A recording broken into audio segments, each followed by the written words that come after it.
We're the moms who ask the questions, digging deep, no second guessing. From the school run to the crime scene, truth and chaos, we're the dream team. Bad Kids Club, yeah, we ride or die. Sad eyes sharp and our standards high, brought together by FKR. Now we're taking truth real far, and we're just getting started. Talk time with Amy Boston and Kelly, spilling facts that hit your belly. Partners in crime, fueled by conviction. Moms on a mission with sharp intuition. Talk time, we're calling out lies with caffeine, chaos, and side-eye vibes. It's raw, it's real, it's how we vent. Leaning close, let the reckoning commence. This is Talk Time with Amy Boston and Kelly, where the tea is hot and the truth cuts. Hey, hey, hey! Hey, kids! Where's all my bad kids at? Happy Sunday! I know, I'm Sunday so next? glad it's Sunday. Well, I work tomorrow, so I'm not. Well, my husband comes home, so Oh, yay, Steve! I love Steve. he got in Kind of have trouble. Steve. He got in I kinda trouble have this Steve. weekend. I was You got in mad. trouble? Yeah, I was mad at him. Well, you know, I mean, Dude needs part to of the course. realize that when he's gone, just like I call him every day and text him and let him know what's up, that he needs to pick up the fucking phone when he's in a different Pick up the state. goddamn phone. Pick up the goddamn phone, Steve. I love me some Steve though. He's so cute. I know he's a good I guy. can't wait. I to told meet him today, I was like, second time you left out of town and you have not called when you said, like last night he texted me and he was like, all right, baby, I love you. See you tomorrow. I was like, so what? You're not going to call me? We've talked a total of 6 minutes in 24 hours. You better You know, fucking like, pick up the phone. listen, relationships are hard, but if the person's worth it, you work through it and you communicate. And you guys have made it this far. My husband has never been a good communicator with anybody but me. So Well, there you go. like his ex, that's one of the things she's like, he doesn't communicate, he doesn't respond. And I'm like, well, he knows better not to respond to me. But like this weekend, I was like, dude, am I the ex-wife now? What's going on? Why? I mean, listen, Get I got my own problems. I got my own problems. These men are crazy. Men are crazy, but you know what? So are we. And we wear our crazy on our sleeve. And you know what? That's okay. Because you can take me as I am or fucking leave. Bye. Great. Well, you gotta go plug it in, buddy. I can't charge it unless you plug Who's that? Is that my Liam? Hi, Liam. Liam, come say hi. Hi, Liam. He came on camera last night. Let's see if he will tonight. Say hi. Say hi, Amy. Hi, it's Amy. He's like, hi, Amy. Hi, Declan. I made him pick up boxes because the animals came in the boxes. Yeah. Nope. But the cats are like, ooh, cages. What's in there? I'm like, they're already terrorized, so. Yeah. But she told me to sell them if I can. I mean, I want one. Well, you have to have two. You can't have one. I'll Yeah. do. They have to be in pairs because they'll die of loneliness. Oh my god. No, but listen, okay, so like a sugar glider is my spirit animal because if they die without attention.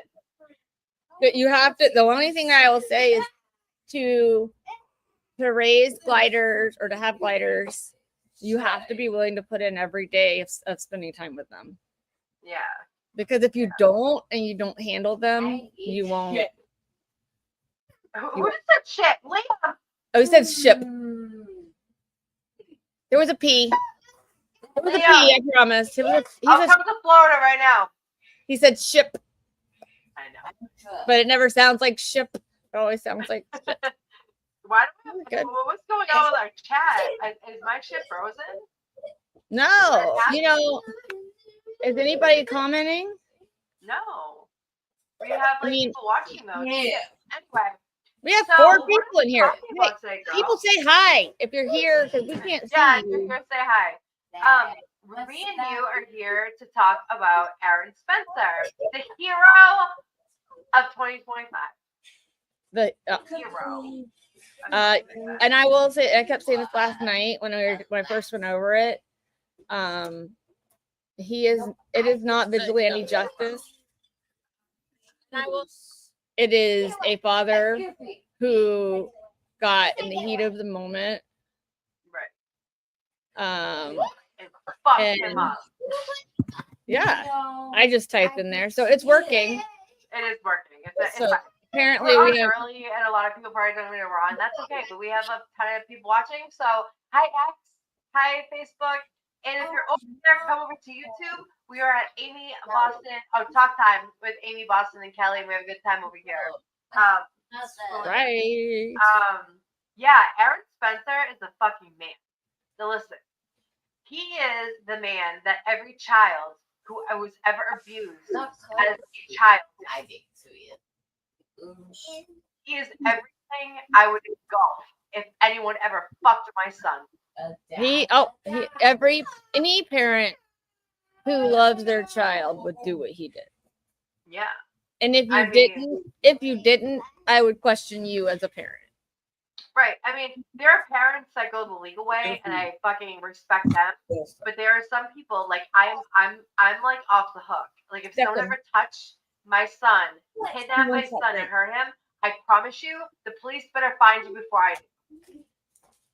Oh yeah, for sure. We're not gonna play games. Like, yes, but the thing is these parents did do it the legal way. This guy was arrested.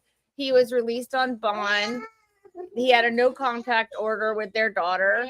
He was doing it the right way. Right. And then he woke up one night and his daughter was missing, and he went and looked for him. No. She was kidnapped. Yeah. Right out of her house. Right out of her house.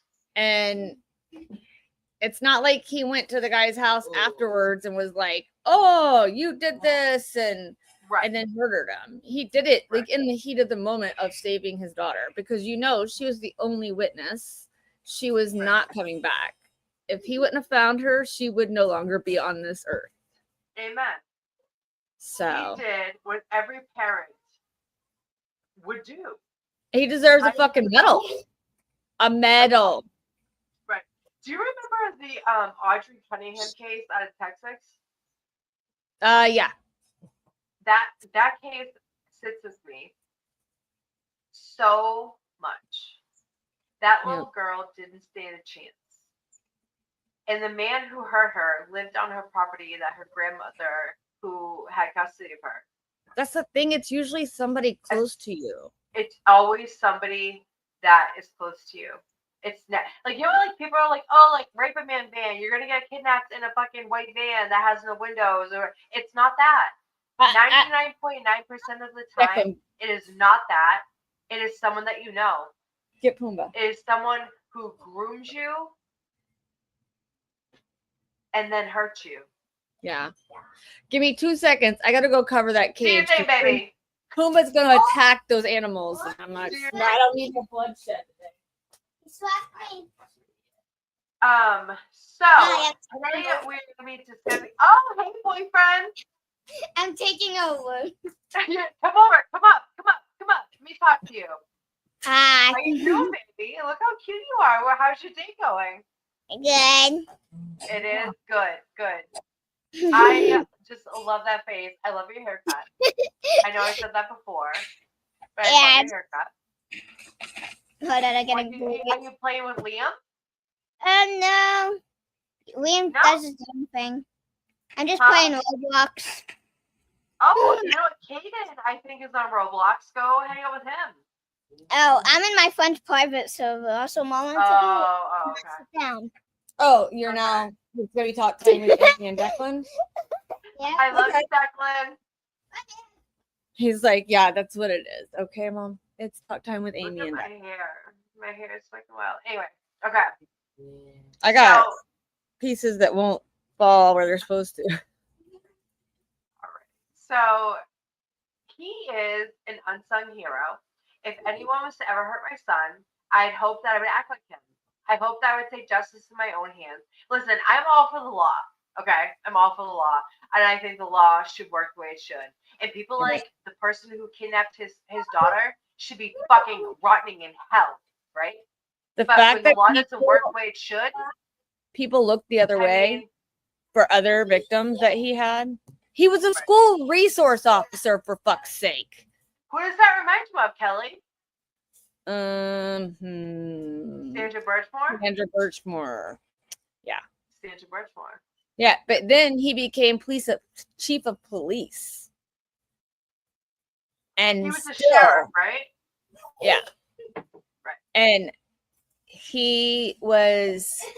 there are numerous victims that have come forward that never said anything until recently. One girl is like, "Oh, he almost raped me. But I got away. I know a lot of people didn't." And like, he always had a thing for little girls. This guy that we've been watching, we're watching the second part today. But the guy that we're watching, Misty, hi baby girl. Baby. She's here. I'm happy you're here, baby. The guy that did this little in-depth thing from Carnage on Ice, which I really like. He's kind of quirky a little bit with the way he talks, but I really like. I like quirkiness. I like the way he put it together. And he said, like, he did his research. Like, he found Twitter posts of this guy making comments on some girl who was like showing her boobs on Twitter. He had like 700 followers on Instagram and never posted. He's a predator. Mm-hmm. A predator. I don't even get 700 followers on Instagram. I do Facebook. I really don't do X. And Instagram is like infamy. Like, I'm 40. I don't know. I'm not like a cool kid. Oh, I know, Misty. I'm so happy you're here. This was like a last minute live. We were like, let's go do this. So I love this, and I don't care who's watching us because I love doing this for us. And this is a case that really means something to me because, listen, everybody needs a hero that they needed when they were little. He's a fucking dad. Like, he's the epitome of what a dad is. Fucking G. He's a G. And I support him wholeheartedly. I think that we should start a fucking campaign of free Aaron Spencer because fuck the law. He did the right thing. The law didn't come through for him, and he did the right thing, in my opinion. He did. Every minute of everything that happened, he did correctly. And this guy that we're watching will show you that there are multiple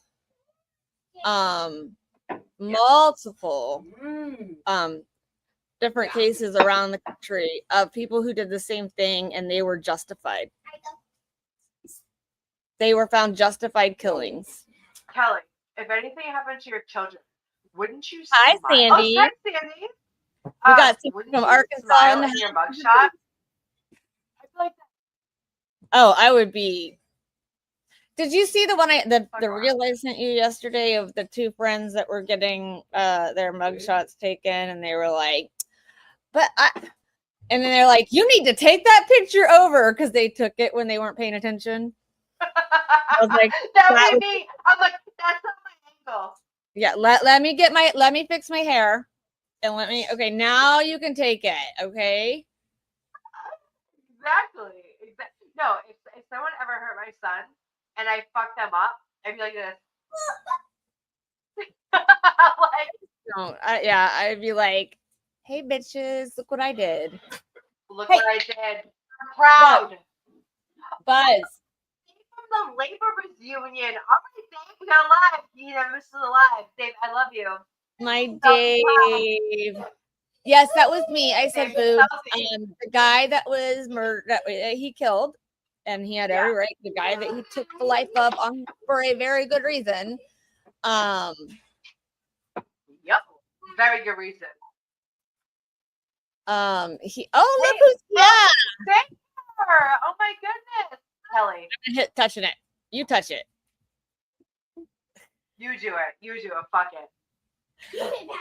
You want to look for a date on the enemy website? No, I don't have that mental illness, Baker, but there are a ton of women that do. I don't know what these women are thinking, honestly. It's kind of scary. See you here, Baker. We love you. I know. I'm so love glad all you your came to content. visit. Honestly, like these, even men, like I sent you that one link that had that guy that was like, Brian Koberger, just go ahead and get comfortable, and I'll get in touch with you after you're settled. How about Not the going lady on who a drowned vacation. her kids? Yeah, Remember what was her name? She drowned her kids in the car. She smuggled them in. Susan Smith. Just she married somebody? Someone married her. Somebody married Ted Bundy in prison. Yeah, if you And want to had watch, a child with him. girl, like it's a mental illness. I forget, Heather was in here one time, our Heather Taylor. She knows the name of the fucking mental illness. And it's called there's lunatic. literally a mental illness that says that there are women out there and men that go for people in prison because you know why? They know where they sleep every night and they're not cheating. And they're the source of all their attention. It's a fucking sickness. Lunatic. Lunatic. All right, let's get into the thing we have, and we'll just do our thing. All right, so I'm gonna take the banner down only because it's We um love you, Dave. Hi, Baker. Baker, we love you. Baker is who sent us the link through my email last minute. Dude, he's like one of the creators that are so unegotistical where he's like, yes, I'll help you. And I fucking love that about him. Baker, we want you to come on one day and hang out with us. Yeah. Get Could a guy you? That would be great. unalived his We had a mom. guy in Denmark who unalived his mom. Then after prison, he unalived his girlfriend and her two sons. He has been married 3 or 4 times in prison. Get the fuck out of here, Baker. Nope. It's kind of like Wade Wilson, like the Wade's wives. Like I don't get it. Yeah. All right. Go ahead and play this. We'll stop as we need to. All right. Go ahead. I'm going to play it, and then I'm going to go start my food. So I'll be right back. Do it, girl. All right.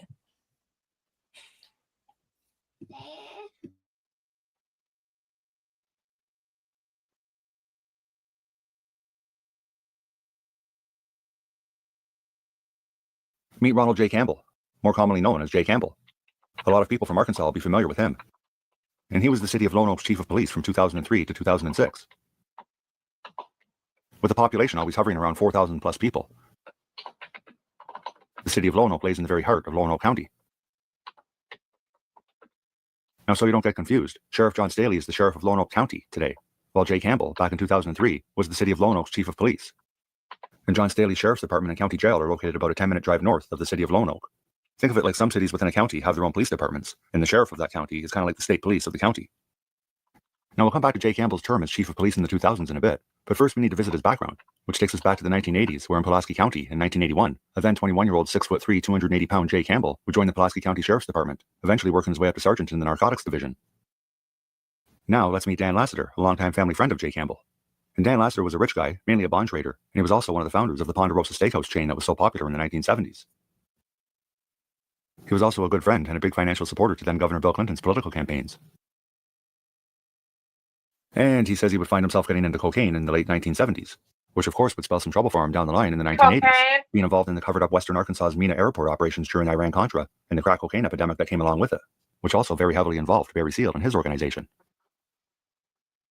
Now, most people don't realize it, but Barry Seal wasn't just Barry Seal alone. At its height, his organization consisted of up to 19 airplanes and helicopters, as well as 2 ocean-going yachts complete with helipads, and he had a staff of up to 60 employees working for him. In 1983, I was made aware that Sheriff Hadaway and one of his auxiliary deputies, Terry Capehart, were investigating a smuggling operation going on at the Mena Airport. But there were no arrests or indictments at all. And even years after Seal's 1986 murder, the smuggling operations at Mena carried on. And if you're interested in Barry Seal, watch my documentary, American Remade, The Real Story of Barry Seal, for an in-depth look. You're dealing with an international cocaine smuggler who moved his entire Air Force basically to the state of Arkansas. Everybody in law enforcement that was involved knew it. Everybody except Asa Hutchinson, it seems, who President Ronald Reagan appointed back in 1982 as the district attorney for the Western District of Arkansas, which is where the Mena Airport and Barry Seal's operations were located. And he would remain district attorney until October 1985 when he stepped down in a failed bid to run for the Senate. So for the last 3 years of Barry Seal's life, 1983, 1984, and 1985, arguably his best smuggling years as he was admittedly bringing in cocaine by the tons while operating out of Mena Airport. So during all that time, Super Sleuth U.S. Attorney Asa Hutchinson couldn't bring one single indictment to anyone. So he had no idea what was going on? Or rather, as told in some FBI files and multiple investigators' testimony, old Asa was blocking investigations and doing his part in the cover-up of it all.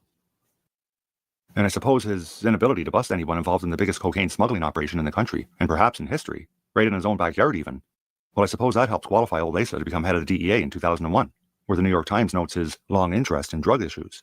And when sworn in, ABC reports that he'll be bringing a new approach, and we've seen how that's worked out. And of course it helps that he came into that position with the Barry Seal stamp of approval on his resume. Now fast forward to 2015 and Asa Hutchinson would come full circle and become governor of Arkansas.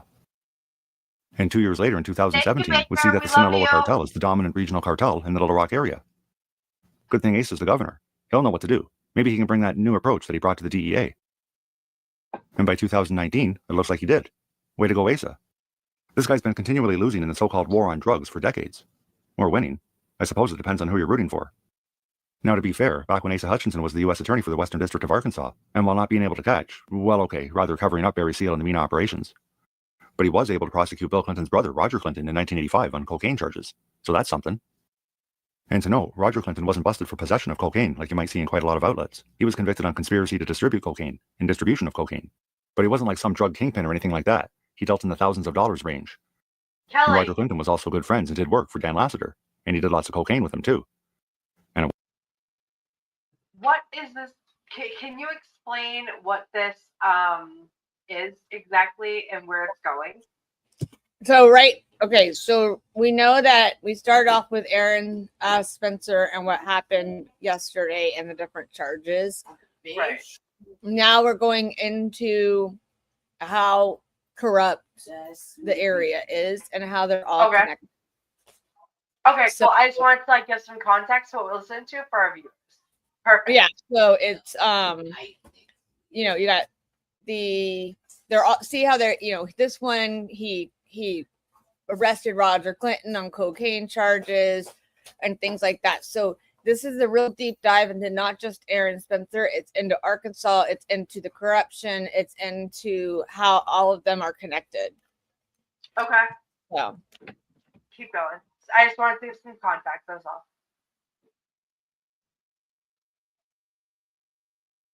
at one point, he actually needed Dan Lassiter to lend him $8,000 to pay off a bigger drug dealer he owed money to. Roger Clinton would spend about a year in jail in 1985 and 1986, and later in 2001, outgoing President Bill Clinton would issue Roger a pardon. Now going back to Dan Lassiter, from his FBI interview report from his investigation and arrest, we can see, as I mentioned earlier, that Jay Campbell was a family friend that had known Dan Lassiter since he was about 14 years old. Kimmy. We can also see that Jay Campbell was also working with the DEA during the time period that they were beginning to investigate Dan Lassiter. Lassiter said Jay Campbell himself had told him this during one of the many times Lassiter would fly them both around, in this case to a football game in Jackson, Mississippi. And according to Dan Lassiter, Jay Campbell never told Lassiter anything about any investigations that Jay Campbell was involved in, if you can believe that. And he also says that Jay Campbell thought that the investigation surrounding him, Dan Lassiter, was chicken shit. But apparently Jay Campbell did tell Dan Lassiter that he had been watching Lassiter in connection with his official duties, and found that there was not enough to make a case. Well, in 1986, Dan Lassiter was busted by Asa Hutchinson's assistant and successor, Mike Fitzhugh, and given a 30-month sentence for distribution of cocaine. And for all the stuff he actually did, he was very lucky just to get that. And he didn't actually go to a jail, and instead went to a halfway house, spending less than 6 months there, and receiving a conditional state pardon from then-Governor Bill Clinton in 1990. Halfway house of bullshit. So anyways, that's some of the background and circles that Dan Lassiter wrote in, and through it all, Jay Campbell was a good friend. But a year he received a 6-month sentence at a halfway house, never went to jail, and then was pardoned by Bill Clinton. Halfway houses are bullshit. You pay to live. It's a money-grubbing fucking process. And I know that, not that I've been to one, but I know a ton of people will have. It's fucking bullshit. Keep going. You're fine. Huh? If you see me up and down, it's because Liam is like going crazy. So Later in 1987, in neighboring Saline County, Jay Campbell would experience his first brush with notoriety. On August 23, 1987, teenagers Kevin Ives and Don Henry were murdered, and their bodies were placed on the train tracks in an attempt to cover up their murders. This became Arkansas's most infamous unresolved murder case and would hit the national spotlight many times over the years. But it was far beyond just Kevin and Don's murders. Over the following couple of years, a multitude of people were killed, with many of the killings left not properly resolved, including some ridiculous suicide rulings by state medical examiner Fahmy Malek. Some of the murders related directly to Kevin and Don's murders, like Keith McCaskill's murder, for example, while some others were related to the Central Arkansas drug scene, which in turn was under heavy scrutiny because of the murders of Kevin and Don. And after years of cover-ups and bogus sham investigations, the FBI would step into the case in December of 1993. And their investigation would discover that Saline and surrounding counties were a virtual rat's nest of criminality among officials and law enforcement, who were not only involved in the drug trade, but also involved in the cover-up surrounding the murder of Kevin and Don.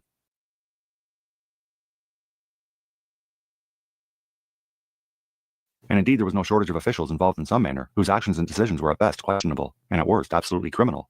And the officials shown here are just a fraction of those involved overall. Holy shit. Most were never charged or even investigated, Right. but one of them that finally was, because he just became too publicly outrageous, was Dan Harmon, who was believed to be directly involved in Kevin and Don's murders. There was 5 individuals standing on the tracks. One thing that struck my curiosity is, at the time my mother was dating an attorney named Dan Harmon. I knew him well enough to recognize him, because I was 200% sure it was Danny Harmon, without any doubt.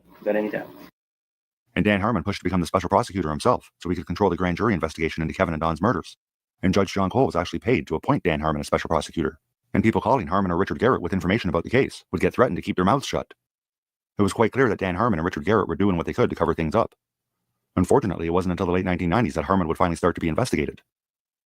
The name Dan Harmon first came to light in 1988. Harmon was a county prosecutor taking on one of the biggest murder cases in the state's history, the deaths of Kevin Ives and Don Henry, 2 teenagers found dead on a railroad track in Saline County. Harmon resurfaced 3 years later when he was slapped with 4 federal charges for tax evasion. Harmon was subsequently thrown in jail for refusing to take a drug test. After 19 days behind bars and an appeals court hearing, he was freed from his first stint behind bars. His freedom continued until July of 1992 when Harmon was found guilty of not filing a tax return for 1988. He was then fined $25 and sentenced to 2 weeks home detention. Harmon hit headlines once again when 4 bricks of fake cocaine were found in his ex-wife's apartment. The bricks were evidence belonging to Harmon's 7th District Drug Task Force. 3 months later, Harmon's ex-wife, Holly Duvall, accused him of kidnapping and assaulting her. He was jailed again, and this time refused to leave in the hope of getting a speedy trial. Throughout this time in the spotlight, Harmon often criticized. Girl, you're on mute. Oh, you didn't want to hear what I said. I said, this is a prosecutor. Like I said earlier, I may be naive. That Dan Harmon was disbarred. Yeah, well, I mean, he should be. He went to jail twice and then got charged with kidnapping his wife. Yeah, I just, like, I feel like I'm just so naive. right. Even after the Karen Reed trial and knowing, like, I was like, this doesn't happen everywhere. But holy crap, did you see all those people on the screen? Right? Right? Listen, this shit happens everywhere. Like, I'm thinking about going to law school, right? And I said to my mother, I'm like, I don't know what kind of law I get. I want to get into law that helps people who are incarcerated that shouldn't be. Right? I want to do like what are they called? The Innocence Project. I want to help people get off. These people are the reason why the fucking law doesn't work, because states are fucking corrupt. All of them. Every single state is corrupt. Sarah Dawn. Oh, hi, Sarah Dawn. Hi, baby. It's good to see you. Kimmy, you're right. I do. I look for the good in people because I feel like there has to be somewhere, and I'll admit I'm naive to it, but I feel like if I don't like made us like put a spotlight though. You're not naive anymore because you believe in Karen Reed. Yeah, I mean, I know that it's out there. I think it's just more because it's eye opening that it's happening everywhere. Right. And yeah. like, No, Kim. Same. I side-eye everything. Now I question everything now, but like, I just like, I mean, I don't know. I have this, like I told you earlier today, I have this thing in my head. I feel like people in power, of whether they're police, whether anybody that is in the government, especially police who are meant to protect and serve, these people are supposed to be there for our children should be able to go to them and feel safe. And the fact that more and more times you find out that they can't because of the shit that they pull and behind the scenes. And it's sad. Right. 100%. 100%. And this is the thing. You have these people, you have this shit happening. And then if you look at like Sean Ellis, who was put in jail for 28 years for something he didn't do, but these people are getting fucking pardoned for murder. Harmon also stole cocaine from an evidence locker. Like, he just felt like he could. I mean, these people feel like they're above the law too because they are part of the law. Right.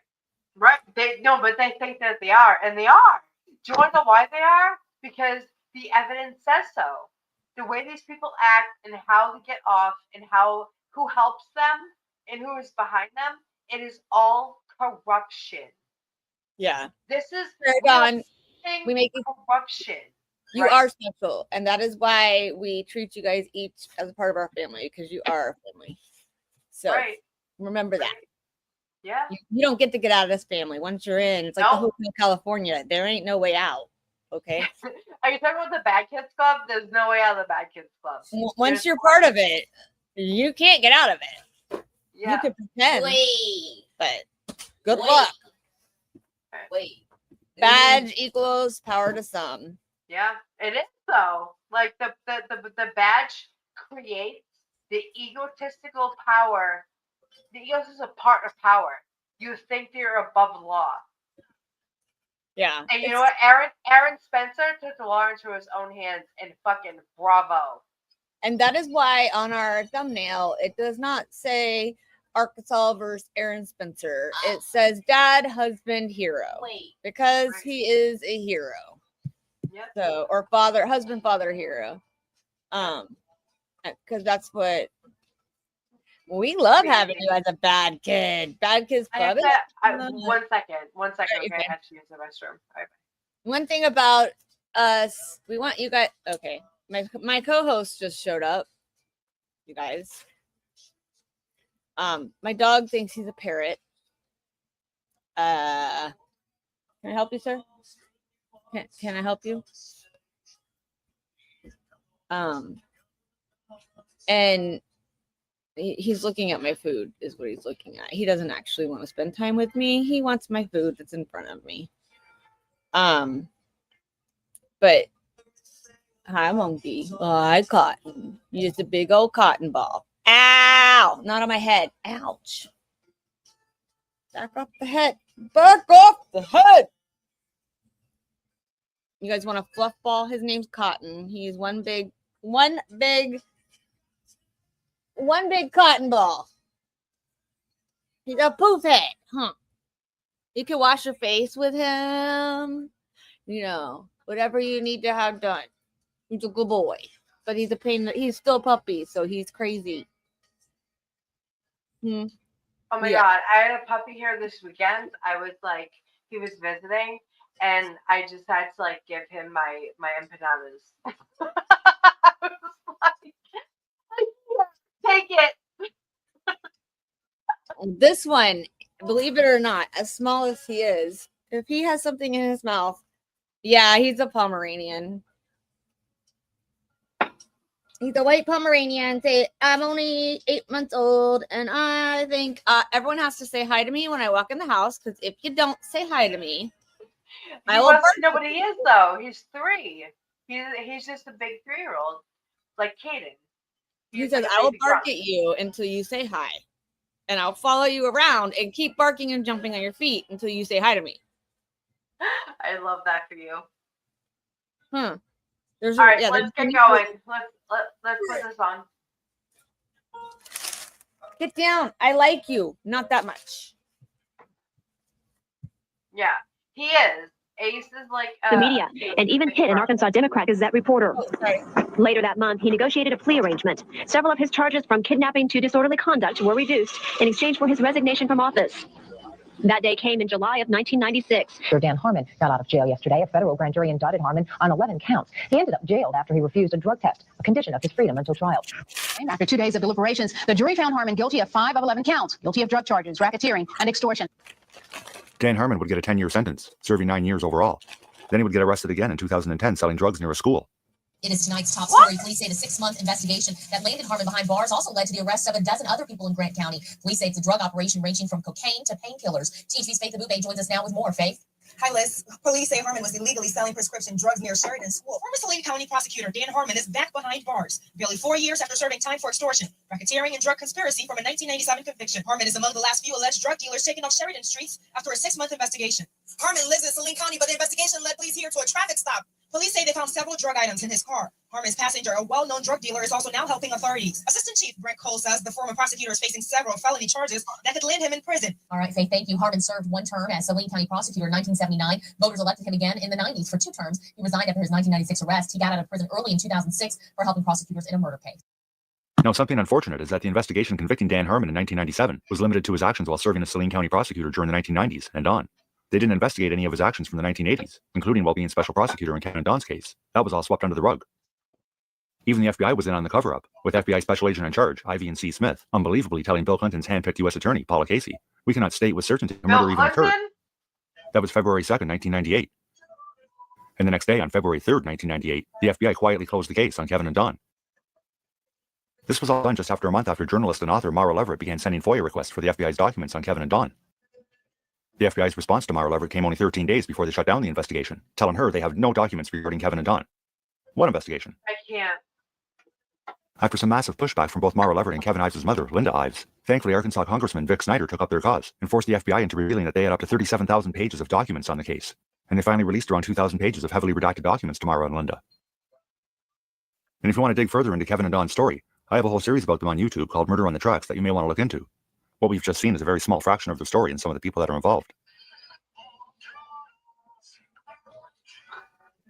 I can't with that. Which brings us back to Jay Campbell and his Pulaski Sheriff's narcotics squad partner and good, perhaps best, friend at that time, Kirk Lane. And in among everything that was going on with the murders around Kevin and Don, they were also named by people as allegedly being the killers of Kevin and Don. A number of people came forward saying they were involved. 2 witnesses documented to the Arkansas State Police that they saw them with the boys at the phone booth by the grocery store in the early morning hours and were beating them. Another witness also stated they saw Jay Campbell and Kirk Lane by the same grocery store in the early morning hours, while yet another witness claims to have seen the boys around the same time by that same grocery store. Presumably this would have been before Campbell and Lane showed up. At any rate, Jay Campbell and Kirk Lane's names show up time and time again in the investigative documentation. And also in association with the murder of Keith McCaskill, who the police originally tried to pin the blame on McCaskill's neighbor's son, who clearly didn't do it, and was released on appeal after serving a year in jail. And like Kevin and Don's murders, Keith McCaskill's murder remains unsolved to this day. Looking back in the early 1980s and within the Pulaski Sheriff's Department reveals a long history of alleged police abuse and brutality. Starting with the former sheriff, Tommy Robinson, and his top deputy, Major Larry Dill. To know that I would have absolutely no remorse whatsoever, and I don't think any of these deputies would have. If they attempted to kill the clerk or kill me, I'm going to shoot them and blow them away. Major Dill testified, as did the sheriff last week, that the confession was given under no pressure. Specifically, did you ever see Tommy Robinson hit him with any type of gun or do anything like that? Absolutely not, no. No, of course not. That could never happen, right? But that's coming from Larry Dill, who himself has a long history of allegations of police brutality going back to the 1970s. And it's not just allegations of police brutality, but also talk of murder. The boxcar murders in the early 1980s. Apparently they were killing transients and throwing their bodies into boxcars to be found. And Larry Dill allegedly would brag about it. Also to be found in the FBI's files into Kevin and Don's murders is this ominous memo. First talking about Larry Dill's physical abuse of various individuals. And then we see that someone has named him as being there when Kevin and Don were killed. Maybe Larry Dill is the one unknown male that witness Tommy Niehaus couldn't identify. I don't know. Make of that what you will. But Major Larry Dill was Jay Campbell and Kirk Lane's boss. So seeing patterns of police brutality, or more, wouldn't be very surprising to say the least. I feel like I need a murder board. A documentary called Obstruction of Justice about the boys came out in the summer of 1996. And a section in it showed the names of people who had been implicated in the boys' murders. And in amongst the names were Jay Campbell and Kirk Lane. So in 1999, Campbell and Lane thought it would be a good idea to sue the filmmaker. This is News 4 at 10, where the news comes first. Good evening, everyone, and thank you for watching. I'm Kent Bates. I'm Denise Whitaker. Our lead story tonight takes us to federal court and a civil trial expected to wrap up with a verdict today. Instead, it's a few days off for a federal jury deliberated defamation suit. The suit claims 2 Pulaski County deputies are wrongly connected to a double murder. Bob Clausen joins us from the News Center with more. Bob? Well, Denise, this is all about a documentary that outlines the murder of Don Henry and Kevin Ives, said to have been killed by a train initially, but some investigators say that they were murdered after witnessing a drug drop back in 1987. Over the past 5 days, the jury has sat through testimony defending and attacking the documentary. Tonight at issue, did the documentary's producer wrongly attach Lieutenant Jay Campbell and Lieutenant Kirk Lane to the alleged crime? That's when Mr. Campbell and Mr. Lane pulled up and apprehended them at that point. Kirk Lane and Jay Campbell pulled up in the car and jumped out to grab the 2 boys, and one went after Don, one went after Kevin. I don't think there's any doubt in anybody's mind what the facts were, and that Linda and I are absolutely convinced that the plaintiffs were the hands-on killers. And Campbell and Lane actually won their suit. But that wouldn't last too long, as they would lose on appeal. They spent most of the case trying to prove that they didn't kill Kevin and Don, and that's not what the suit was about. The courts ultimately ruled that the filmmaker Pat Matriciana and the production company Integrity Films did not wrongly attach Jay Campbell's and Kirk Lane's name to the alleged crime. And among some of the interesting statements to come from the court during this case is that Lieutenants Campbell and Lane have failed to disprove the disputed statements. And while Campbell and Lane further testified that they did not kill the boys, neither could proffer an alibi. So the only thing Jay Campbell and Kirk Lane's lawsuit really did was to draw more attention and perhaps suspicion to themselves. 7 months later, things would change for Jay Campbell. Because in February of 2002, he would be fired from the Pulaski County Sheriff's Department, ending his partnership with Kirk Lane. Apparently, Jay Campbell was mistreating subordinates. But not to worry, as over in neighboring Lonoke County, in the heart of the county, in the city of Lonoke, the mayor, Thomas Privet, would hire Jay Campbell in 2003 to be the city's chief of police, which brings us back to where we were earlier. And like Dan Harmon before him, Jay Campbell's nefarious ways would catch up with him, and he was finally arrested in 2006 on a multitude of charges. And we can perhaps see why the city of Lonoke mayor, Thomas Privet, hired him, as he was benefiting from the criminal organization Jay Campbell had set up. Allegedly. Privet was a multi-millionaire business owner, so of course he wouldn't face much scrutiny. But someone surprising would face plenty of scrutiny instead, that being Jay Campbell's wife, Kelly Campbell. Others were charged as well, which we'll get back to, but the Campbells themselves faced a combined 59 charges. And in 2007, they were finally convicted on most. Here's a close-up of Jay Campbell's convictions if you want to pause and read what he was found guilty of.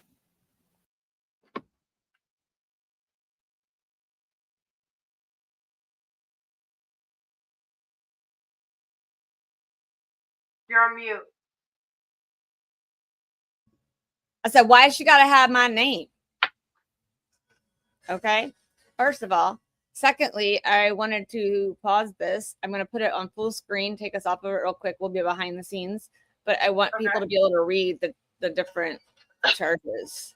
If they can see it. If they can say it. Let's see. We've got. I can't read the small ones. That's okay. Read the big ones. Managing and continuing criminal organization and enterprise. Criminal conspiracy to manufacture a controlled substance, methamphetamine related to Roger Light arrest. Hindering apprehension or prosecution, the Roger Light arrest. Filing a false report with law enforcement with the Roger Light arrest. Obtaining a controlled substance by fraud. The Michael Linzinski arrest, obtaining controlled substance by fraud, the Scott Cash detention, felony theft by property, the Ryan Childress arrest, misdemeanor theft of property, the Lonoke Police Department commissary Cash. So he stole from the Lonoke Police Department. Obtaining a controlled substance by fraud, prisoner medication. So he's stealing meds. Obtaining controlled substance by fraud, canine training narcotics. Okay. Misdemeanor theft of services, inmate labor. Let's see. He was found innocent on hindering apprehension or prosecution of the case of Amy Statley, who's accused of sexual assault. Both of us had our names in here. Look at that. Theft by receiving jewelry belonging to Donna Moore, residential burglary, the home of Mike and Becky Wilson, obtaining a controlled substance by fraud, medication, and belonging to Mike and Becky Wilson, residential burglary, the home of Rockery and Dennis Thomason. Holy shit. obtaining controlled substance by fraud, medication belonging to Rocky and Denise Thompson. He was found innocent of the residential burglary at the home of Kelly Radcliffe. He was found innocent of obtaining a controlled substance by fraud, medication belonging to Kelly Radcliffe, residential burglary by Jerry Dozer, obtaining a controlled substance by fraud, medication missing from the home of Jerry Dozer, residential burglary, a second report at the home of Jerry Dozer, obtaining a controlled substance by fraud, and the second report of medication missing from the home of Jerry Dozer, hindering apprehension of prosecution, items taken from the home of Michael and Vivian Brown, residential burglary of the home of Monique Mosby, simple theft, medication belonging to Monique Mosby, residential burglary in the home of Charlotte and Leon Hill, theft of property, the home of Charlotte and Leon Hill, theft by receiving the home of Charlotte and Leon Hill, he was found innocent of. And that's just part of it. That's just a little bit. And do you see how many names are in there? Like, we got 1, 2, 3, 4, 5, 6, 7, 8, 9, 10, 11, 12, 13, 14 different people, like groups of people or persons. That's crazy. Right? This is a police chief. What? The police chief, like Paulina Rafferty. The police chief. This is him. That's the guy in the red corner. This is the police chief. Yeah. Like, fucking piece of shit.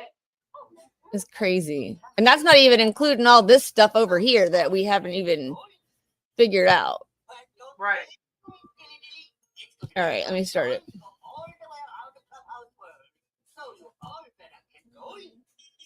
Play. And here's what Jay's wife, Kelly Campbell, was found guilty of. All right, let's stop that one. And Now, when I saw we'll see what she was guilty of.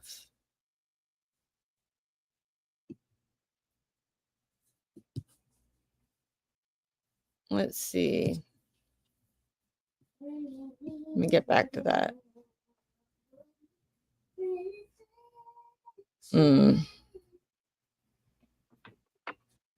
I also have a video of Aaron Rodgers that we're gonna play after this.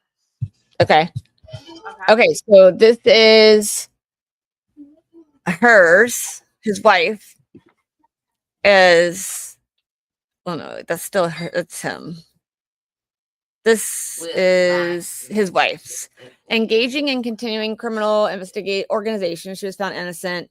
Furnishing prohibited articles to inmates. Drugs given to inmates. Guilty. Innocent of furnishing prohibited articles to inmates. A cell phone given to an inmate. She was found innocent. Then these are all guilty. Furnishing prohibited articles to inmates. Alcohol given to inmates.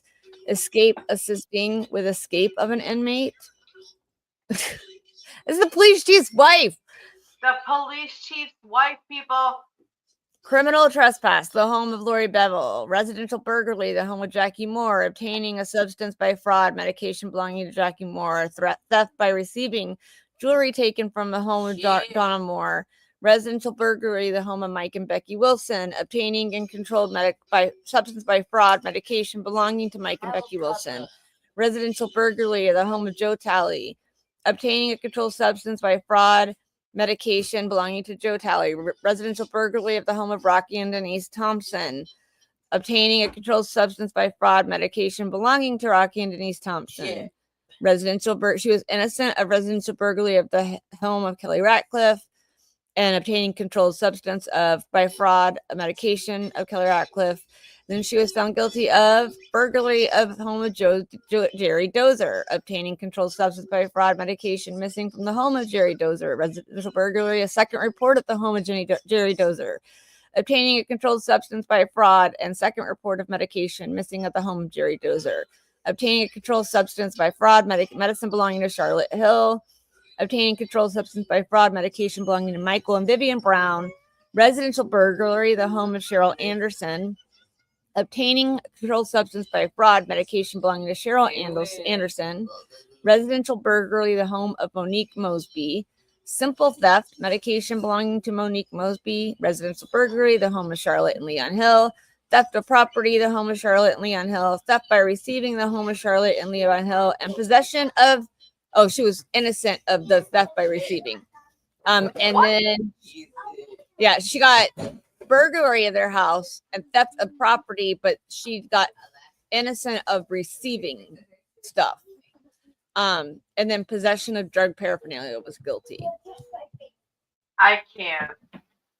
Hi there. Hey, it's good to see you. Thanks for joining us. It's Dirk Bentley. It is insane. Sarah Dawn. It is insane. Get Bruce in here. I fed him. Where is our Brucey boy? Mm-hmm. Bruce turned so red last This night. is the chief of police in Arkansas. And his wife. And his wife? So red last night on the fundraiser for Mike Maricini, and I laughed so hard. They made him read the email where Laura Owens says how tight she was, and it was like the dating contract to date her before. Can you imagine having a dating contract? I'd rather fucking chew on rocks. Do you guys see my peep?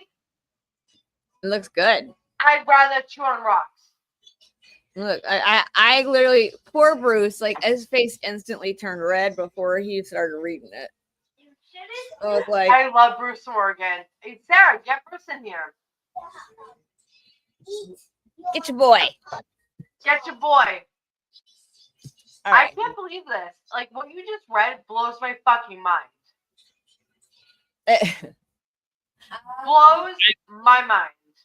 The corruption just goes so deep. It's so bad. Is this the end of it, or do we have more to read? He has, it's 23 minutes and it goes to 31. So okay, almost. cool. Let's keep going. He's doing yard work. Such a good boy. Tell Bruce we're on and that he'll come on. I love you too. I love.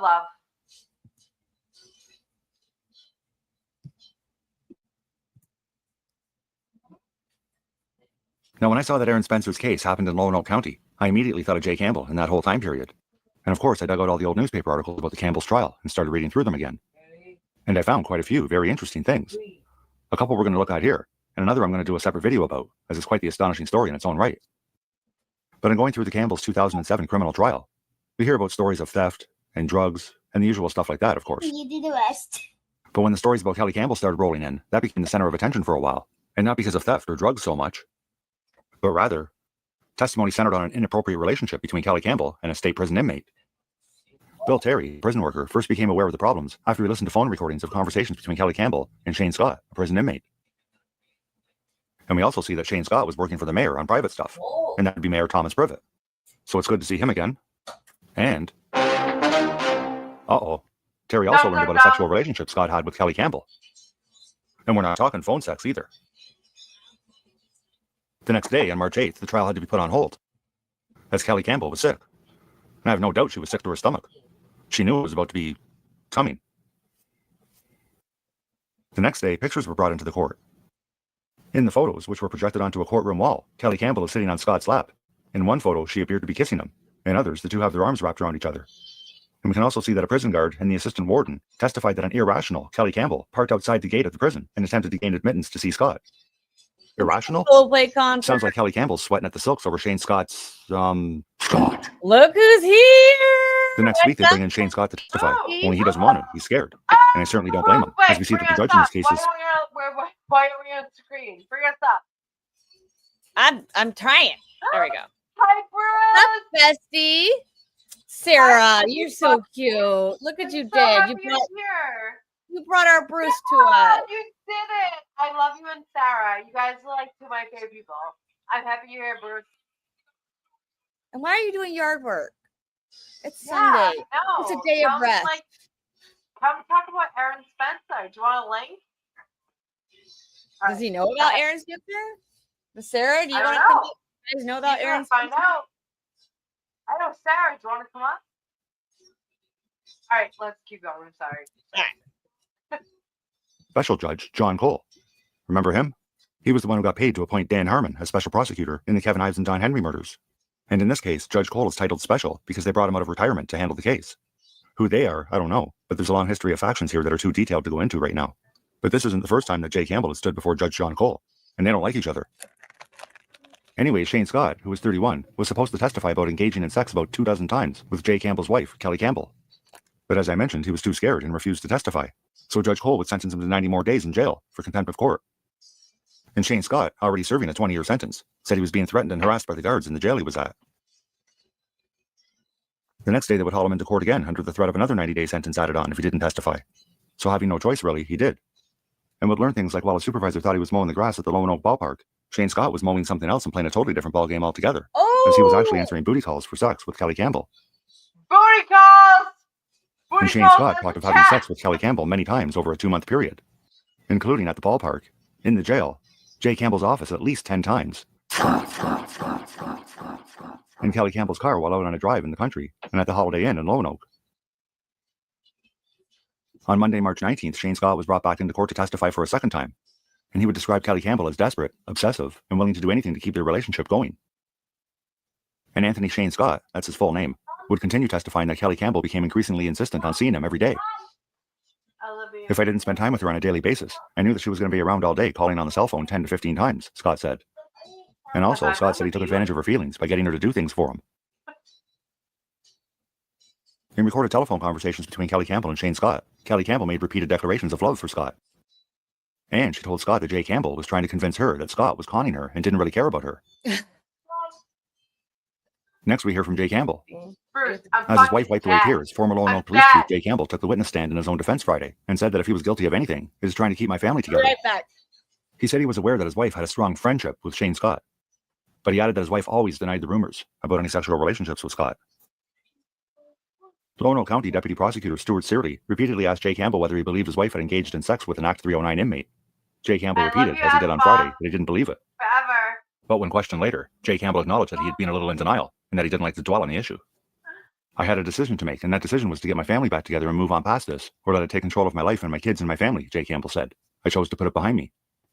And if Jay Campbell truly does love his wife and his family situation, then he'll have to figure out a way not to dwell on it and move on past it. For her part, Kelly Campbell described the trial as a roller coaster, but also said the experience strengthened her marriage. Our big picture is for us to stay together, she said. And these are the Campbells. With things not going very well for the Campbells, can Jay move on past it all and not dwell upon previous events? Can Kelly resist the temptations of incarcerated... More importantly, will Lona's prosecution of the Campbells that led to guilty verdicts result in long prison sentences? These questions and many others will be answered in the next episode. What? All right. What? So I want to know. You have to plug it in. Oh. Why? There we are. I want to I can't know. do it right now. I will. Go on your Switch. Be a jury foreman. Like, Go on your Switch. Go on your Switch. I will. Go on your Switch. because the Karen Reed case has kind of ruined me for wanting For to everything. be on a juror. For everything. Be a All right, juror. guys, I have something to play about Aaron Rodgers that we're gonna watch, and this Aaron is Rodgers? Huh? Aaron Rodgers, the Oh, football sorry, player. Aaron Spencer. My bad. My kid was just talking about something crazy. All right. Like, when did the football player get here? I thought he was. You know Katie's the football player. I know. Hold on. I just couldn't help. Hold on here. Hold I'll on. remove mine. All right. We're going to listen to this. This is about Aaron Rodgers, and I'm going to play it. It says the dad kills stalker. Car with a 67-year-old man, an alleged stalker. And now this father is accused of killing that man, and he could be facing criminal charges. I'm going to talk to predator catcher Chris Hansen to get to the bottom of this story. Welcome to Sidebar, presented by Law and Crime. Jesse Weber. This was a wild series of events that played out very quickly in the middle of the night in Arkansas last week. So we have 36-year-old Aaron Spencer, who reportedly called 911, to say that his 14-year-old daughter was missing. And while his wife searched the area around the home, Spencer hopped into his truck, started driving around looking for her. And that is when Spencer apparently spotted 67-year-old Michael Fossler with his teenage daughter in a car. And according to Spencer's wife, Heather, he started chasing the car that Fossler was driving. There was some sort of accident. After the crash, there was apparently some kind of confrontation between the two men, and Spencer allegedly shot Fossler, killing him. Well, when Lonoke County Sheriff's deputies arrived, they took Spencer into custody on suspicion of murder. His family was able to get enough money together for a $150,000 bail. There's a lot of different moving parts in this, including Fossler's history. So I want to bring in right now renowned predator catcher, founder of True Blue, the host of Takedown on True Blue, the host of Predators I've Caught with Chris Hansen. Who am I going to bring in? I think you guessed it, Chris Hansen, to talk more about this. Chris, good to see you. What a wild case, Jesse. I was going to ask you, in your experience, have you seen this kind of vigilante justice? Apparently, the guy was already warned in some Or pause it. method or fashion. There you go. What? He was a turkey farmer, Bruce. He had turkeys and chickens and like aviation types of avian animals. I think he had like ostrich, things like that. And one of the things I was saying yesterday is that cracked me up is that we'll plug you guys in before I lose you. Hold on, wait, can I say something? Yeah, go ahead. Misty said that Bruce raised turkeys. Listen, I'm a city girl. I grew up in the hood, if you can't tell. The fact that you raise turkeys, if that's true, I commend you. Because the fact that turkeys sleep in trees freaks me the fuck out. Well, Bruce didn't raise them, right? She said. No, that's Misty. She's saying Bruce. He raised. I thought it was Sarah. My bad. But like Bruce, if you have raised chickens and turkeys, they freak me the fuck out. The biggest thing I've ever seen is a family rat, and you could ride them. Which side of turkey has the most feathers? The outside. Bruce, are you from like backwoods Oregon? Like, did you like raise cows and stuff? Inquiring minds want to know. Bruce tells dad jokes, and I love it. I know. Okay, let's keep going. Hold on. All right, we're going to go. And so they get onto this, the father does, and he finds the girl in this guy's car. Imagine the outrage. Now, that doesn't mean it's okay to kill somebody because of this, but bullshit. You have to take this into consideration. So I would have to believe that while there are charges here, and while it may be a question of fact for a judge or jury, jury's going to be pretty sympathetic to a fellow who's in this position. I'm going to make the argument, and we'll talk about this in a little bit, if you can even get a fair and impartial jury in a case like this. But your experience in your career, you've seen parents who have taken. I've seen. Yeah, it's happened. Violent with people like this. It's happened. It's rare. Yeah. Most people let the criminal justice system do its job. But I just finished a sting operation in Florida with the Polk County Sheriff's deputies down there, and detectives, Brady McClellan, the sheriff down there. And in a matter of days, we caught a lifeguard from a Disney resort. I mean, here's a guy who's looking at children all day, and he shows up at our sting house to meet up and have a sexual liaison with a 14-year-old girl because he says and this will be his where fiance wasn't paying enough attention to him. We had another guy who was in the Orlando area on business as a Listen, no grown men or women should have any propensity toward little children. It's not okay. And I love Chris Henson. And I used to love his show. Do you remember his show? To Catch a Predator. To Catch a Predator. I used to watch. The only reason it stopped was because he caught a judge trying to F a little kid that was 9 years old, and he killed himself.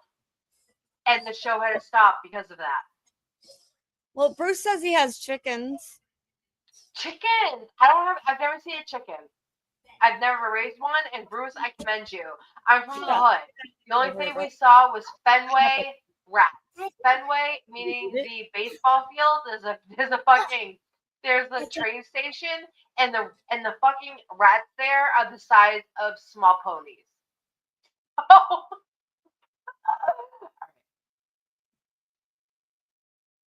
Let's go. We had a very important thing happen, you guys. I'm sorry. Declan's chain fell off his bike, and he was freaking out. So he said, "I almost died."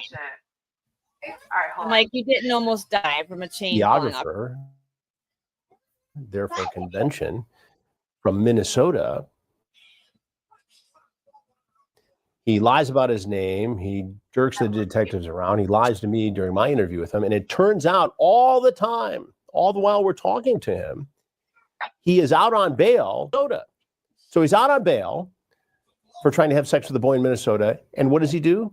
He goes off on business to Florida, and he gets right online and tries to set up another sexual liaison with another 14-year-old boy in Florida. It's pretty disgusting.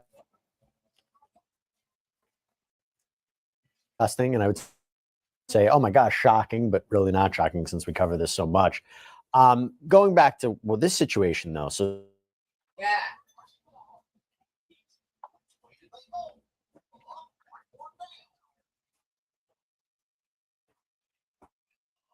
for legal defense on that platform. So she's accepting donations through Venmo and Cash App, but a lot of people are outraged at what happened here. And a couple days after the shooting, the sheriff took to Facebook to kind of try to quell the growing unrest. As your sheriff, it is our duty to conduct a thorough and factual investigation. Law enforcement does not file charges, decide whether or not to file charges. Currently, official charges have not been filed. I have not, nor will. The district attorney's office has filed official charges. This was more a preliminary murder charge, so there's not an official charge yet. But we are learning more about Mr. Spencer and Mr. Fossler's backgrounds. So we started by looking up the suspected shooter, Aaron Spencer. And we actually looked him up on Truth Finder. It's really easy to do. You just put in the person's name, location, less than a minute. Our paid subscription gave us that. Criminal history was a speeding citation in 2010. By the way, Law and Crime, we partner with Truth Finder. We use it to get details on the people that are involved in our stories. But even if you don't work in true crime, How are you, love? it can just be an excellent resource to give you some peace of mind. It's one of the largest public record search services in the United States. Almost anyone. And by the way, right now, you can get 50% from Heather on the fundraising page. Her daughter's interactions with Fossler actually started earlier this year. She wrote, in spring, summer 2024, our then 13-year-old child was targeted, groomed, and ultimately raped by the boyfriend of a family friend. Our family did not know this monster. He just appeared in a place where our child should have been safe and got access to her phone number. And that's all it took. We let the justice system do its job. The monster who hurt our child was charged quickly, but released even faster on a $50K bond. He was awaiting court in December for several felonies in relation to what he did to our child. Now, those charges appeared to include internet stalking of a child and sexual assault, but the exact details weren't available because the criminal complaint has been sealed for privacy. But Chris, that kind of gives us an idea of what we're dealing with here. Well, yeah, obviously this guy was caught. The damage was done to this child, the grooming and the exploitation. And he doesn't learn his lesson, just like the guys I described in our most recent sting. This guy will not stop until he is put in prison. And so that's all going to come into play when the prosecutor considers. I just want to say, in Massachusetts, there is a place called Bridgewater State Hospital. And people like him go there for sexual deviance. And they are not released until they are deemed not a threat to children or women or men, all of the above.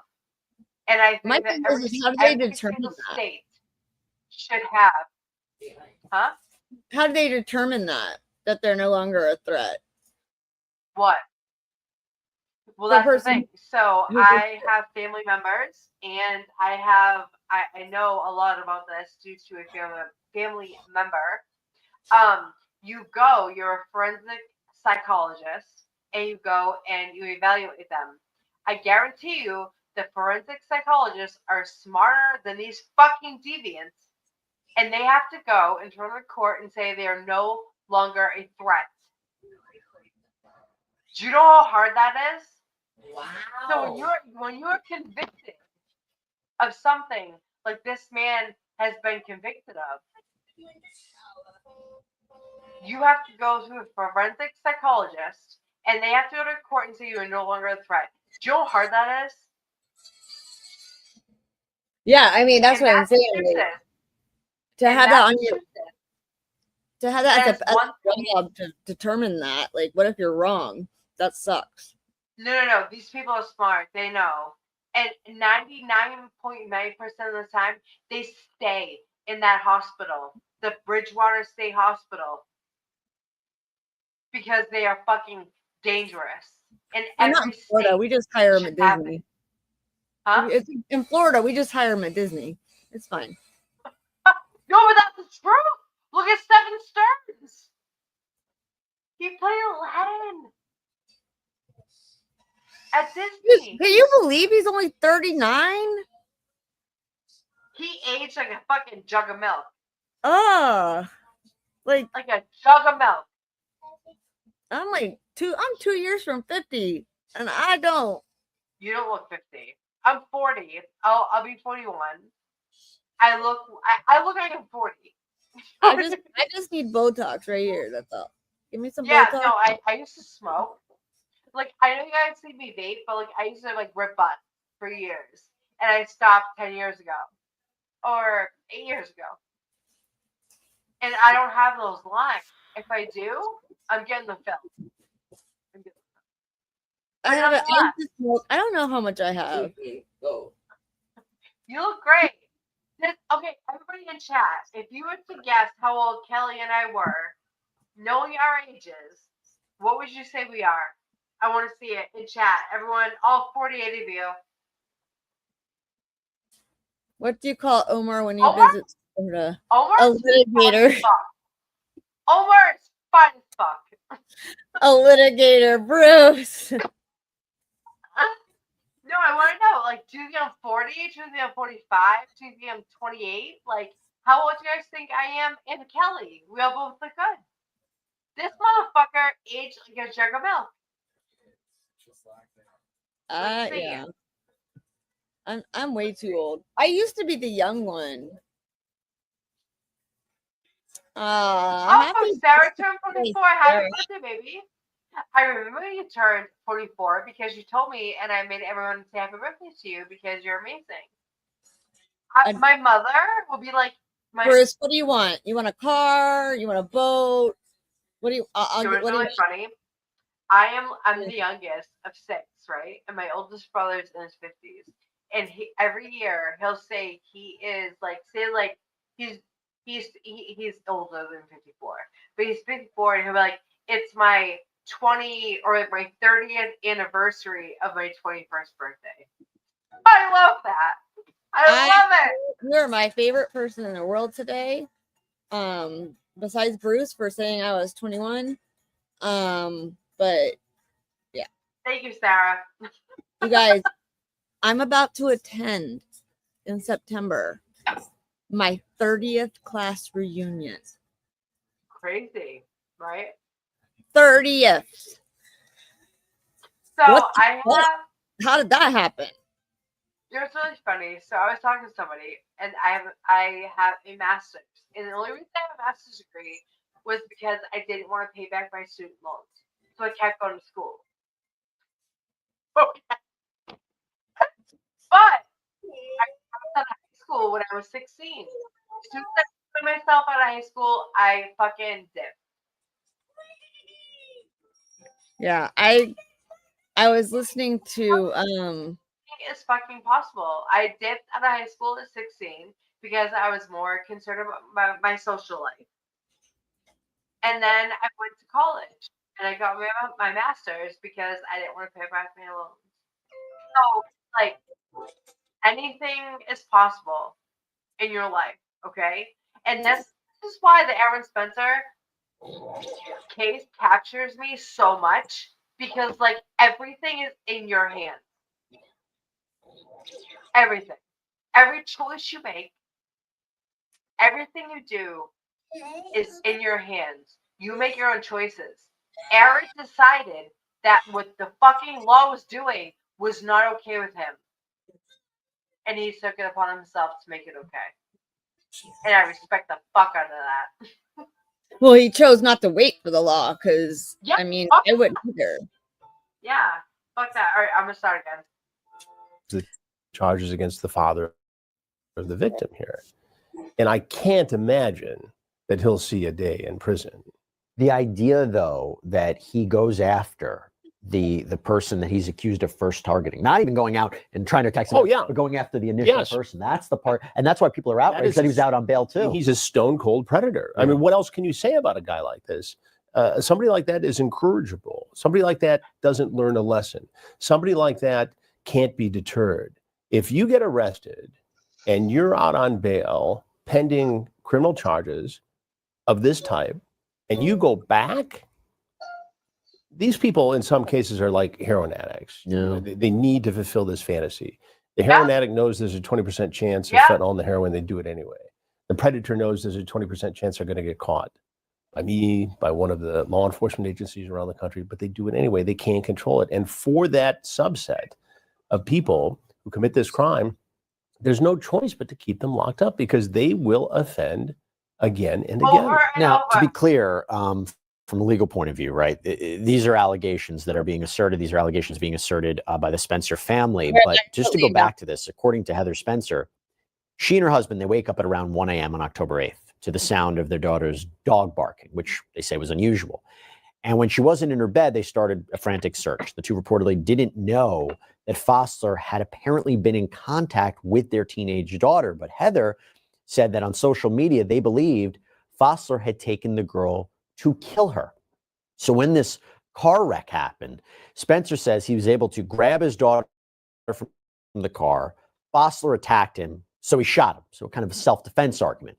Now, the sheriff has said they investigate every death involving a shooting like this as a homicide, and whether or not they believe that homicide was justifiable or not, that would have to be determined as the investigation progressed. But Chris, here's the thing. You put the legal aspects to the side. Whether this was self-defense or perhaps even downgraded to something like voluntary manslaughter. You're acting in the heat of the moment. You're acting under extreme emotional disturbance. Guy sees his daughter allegedly being kidnapped, and he's coming to the rescue. You can understand that. You put aside the legal aspect. I don't understand from a point of view, from a public policy point of view, how they charge him. I get it. Yeah, I get it. you don't want everybody taking justice into their own hands, but yeah, especially given the fact that there is this belief that maybe he was going to kill the girl, and maybe in his twisted mind, without that witness, he doesn't face prison on the charges. We don't know. And we also don't know what was going through the father's head, but I can predict without fear of contradiction that the father was afraid. And if you're looking at your daughter in the hands of a predator, again, I don't see how this guy gets charged. Let's say he does. Yeah, let's say this is a murder charge. Finding a fair and impartial jury, given the community outrage here. I don't see a prosecutor in a smaller town like this who knows everybody, who knows, all the players in this. I just can't imagine that this man will ultimately go to trial for any sort of homicide. Now, to be clear, look, I've covered cases before, different kinds of It's abuse. possible, and I'm pausing this for a second. Yo, who here thinks that Aaron Rodgers should go to prison for what he did? Put a 1 in the chat if you think that Aaron Rodgers should go to prison for what he did. And if It's you not don't, Roger. put it He's two. not playing. He's not playing football. He's playing I'm Spencer. sorry, Spencer. Sorry. That's Aaron okay. Rodgers I laughed is a because baseball player. when I looked it up I'm thinking last of the night, baseball player. when I looked it up, I was writing Aaron Rodgers too, and I was like, why the hell? Yeah, am I no, writing because Aaron Rodgers? he's the athlete. If you think that Aaron Spencer deserves to be in Bruce, prison, you're confusing Bruce. He's like, isn't it Spencer? Wait a second. it's Bruce. I'm sorry, Bruce. I'm thinking of the athletes. Okay. If you think that Aaron Spencer should be in prison, put a 1 in the chat. If you don't, put a 2. I want to see it. I want to see everybody. 2. I say 2. Aaron Rodgers should go to prison. Aaron Rodgers should go to prison when he screws up his football game. Right. We got Misty at 2. We got Sandy at 2. Keep going, people. Keep going. Who thinks that Aaron Spencer should be in prison? 1, yes. 2, no. Yes, Kelly, my girl. Absolutely. I'm a 2. The man deserves a That fucking man medal, should get a okay? fucking award. Okay? He should get a freedom award for what he did. He did whatever he did, that man fucking deserved. And what they're doing No is one should be allowed to take any little person's innocence ever. What's the thing I do? Shoot someone? There's the 67-year-old man, Bruce. He kidnapped their daughter, who was 14, and they realized she was gone. Because after this is now, mind you, he was waiting on his court date for charges that he had against their daughter, that he had raped and internet stalked, and had 36 counts of child pornography on his computer. He's got 43 counts altogether. He had no contact order with this girl. He kidnapped her. Dogs woke Dad up. They went and looked. Dad jumped in the car, went to look around town, found them, hit the car to pull him over, and pulled him out. And the girl was trying to escape out the door. The perpetrator, the kidnapper who stole her, grabbed her to yank her back in, and Aaron grabbed him and pulled him out. There was a scuffle. He shot. He fired. He died. The other guy died. I agree. So, especially if it were Grady Judd. Grady Judd would have made somebody a deputy because of it. Right? Absolutely. All right, I'm going to start back up. Sorry, guys. Okay. I just had to say that. All seen, Yeah. no exceptions to that common sense. Yeah, because murder's not the answer. I mean, look at Gypsy Rose Blanchard. Clear case, she was abused. Menendez brothers, you can make the argument that they were abused. They're going back and forth about whether it was a self-defense argument. But the point is we're not just saying murder is a justification. But here's what's interesting. The sheriff told USA Today last week, this guy that preyed upon their daughter was released on bond, and we had stopped him that night and got him with her. That bond would have been revoked. He would have never got out of jail. None of the bond companies would have let him out. We wouldn't let him out. A lot of things there. So he's seemingly acknowledging Fossler was a predator and a danger. Let's start there. Right. Yeah. So maybe what he's arguing is that the father should have called the sheriff's department, called 911, and let them handle it as opposed to take matters into his own hands. That's a good argument. And then he would have been arrested and never let out on bond again until and after he faced criminal charges in court. That's a reason why maybe you detain somebody and you investigate the case, and maybe there is some sort of charge filed, and it becomes a question of fact for a judge or jury. But in the heat of the moment, this right here. Does any parent wait I agree, Bruce. until the police get there? Do you call 911 and then give chase? Do you just do it because you act out of instinct? Those are hard questions to answer. And it's hard to really point a guilty finger at this dad for doing what he did based upon what we know so far. And it's different than, and the allegations don't support, the facts don't support this. If he had went to the car, immediately opened fire, if there was a struggle and he was trying to get his daughter back. It would be different if this was a case where we have seen in the past where the guy somehow sneaks a gun into the courtroom and sees him and says, you so-and-so, bam, bam, bam. Yeah. Or if he gets him being walked into the courthouse, or he goes to his home and kicks the door in and takes vengeance that way. But this is a case where the man who was facing criminal prosecution for grooming and sexually exploiting his teenage daughter has custody of that child. I mean, I don't know. I might come unglued myself or something like that. And just to add to this, so Heather on this post on the fundraising page wrote, "My husband is a combat veteran who has always protected his country and family. I have no doubt our child would have not come home if my husband hadn't found her." So it's a tragic case, but a complicated case and a really sad case. Again, I don't understand how you would be able to get a jury that would be fair and impartial that wouldn't look at this and say, I can't find this guy. Yeah, which is exactly why you have to wonder if it's even going to get prosecuted. Yeah. I mean, and you also have to ask the question, what are the additional charges that this guy is going to face, the predator? I mean, this obviously adds on to his or he's killed. dead. He's dead. Yeah, so, you know, but so it doesn't matter now. But I mean, clearly, had he not been killed, he would have been facing a lot more time in prison. They said they wouldn't have let him out. So look, it's a really tragic circumstance. I will say this, I can understand if they decide to charge him with either manslaughter or murder. I mean, a life was taken, I get it. But at the same time, trying to secure a conviction there, I think is going to be really, really tough. I don't think it happens. Chris, so good to see you. Thanks for Good to coming see on. you, Jesse. I Let everybody appreciate it. know where they can watch you, see you, catch on, predators like we talk about. We have our own streaming crime network, True Blue, TRUBLU. Watch trueblue.com for details. Takedown with Chris Hansen. We have 100 new episodes and many more on the way. Several documentaries in the works, crime-related. Podcast is Predators I've Caught with Chris Hansen. And it's all right there. If you want to see more of this man, now you know where to go. Chris Hansen, good Jesse, seeing you. good to see you. Thanks so much. Okay. Well, and the I- thing one is they're more trying to to play. charge. They're trying to charge Aaron with harsher punishment than just murder too, because he did it in front of his child. But he was saving his child from this man's car.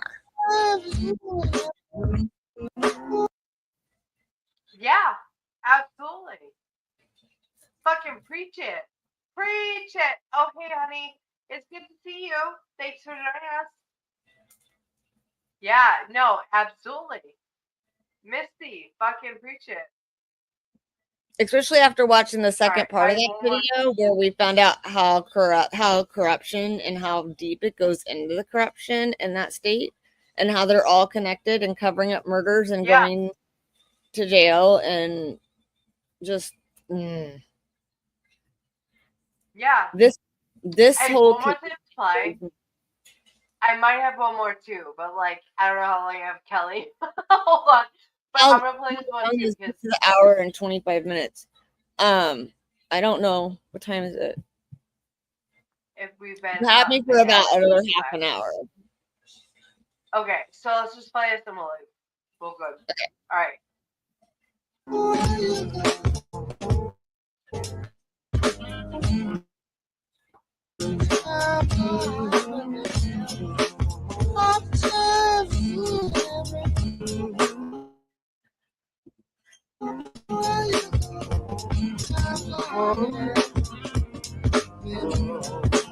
I didn't hear that.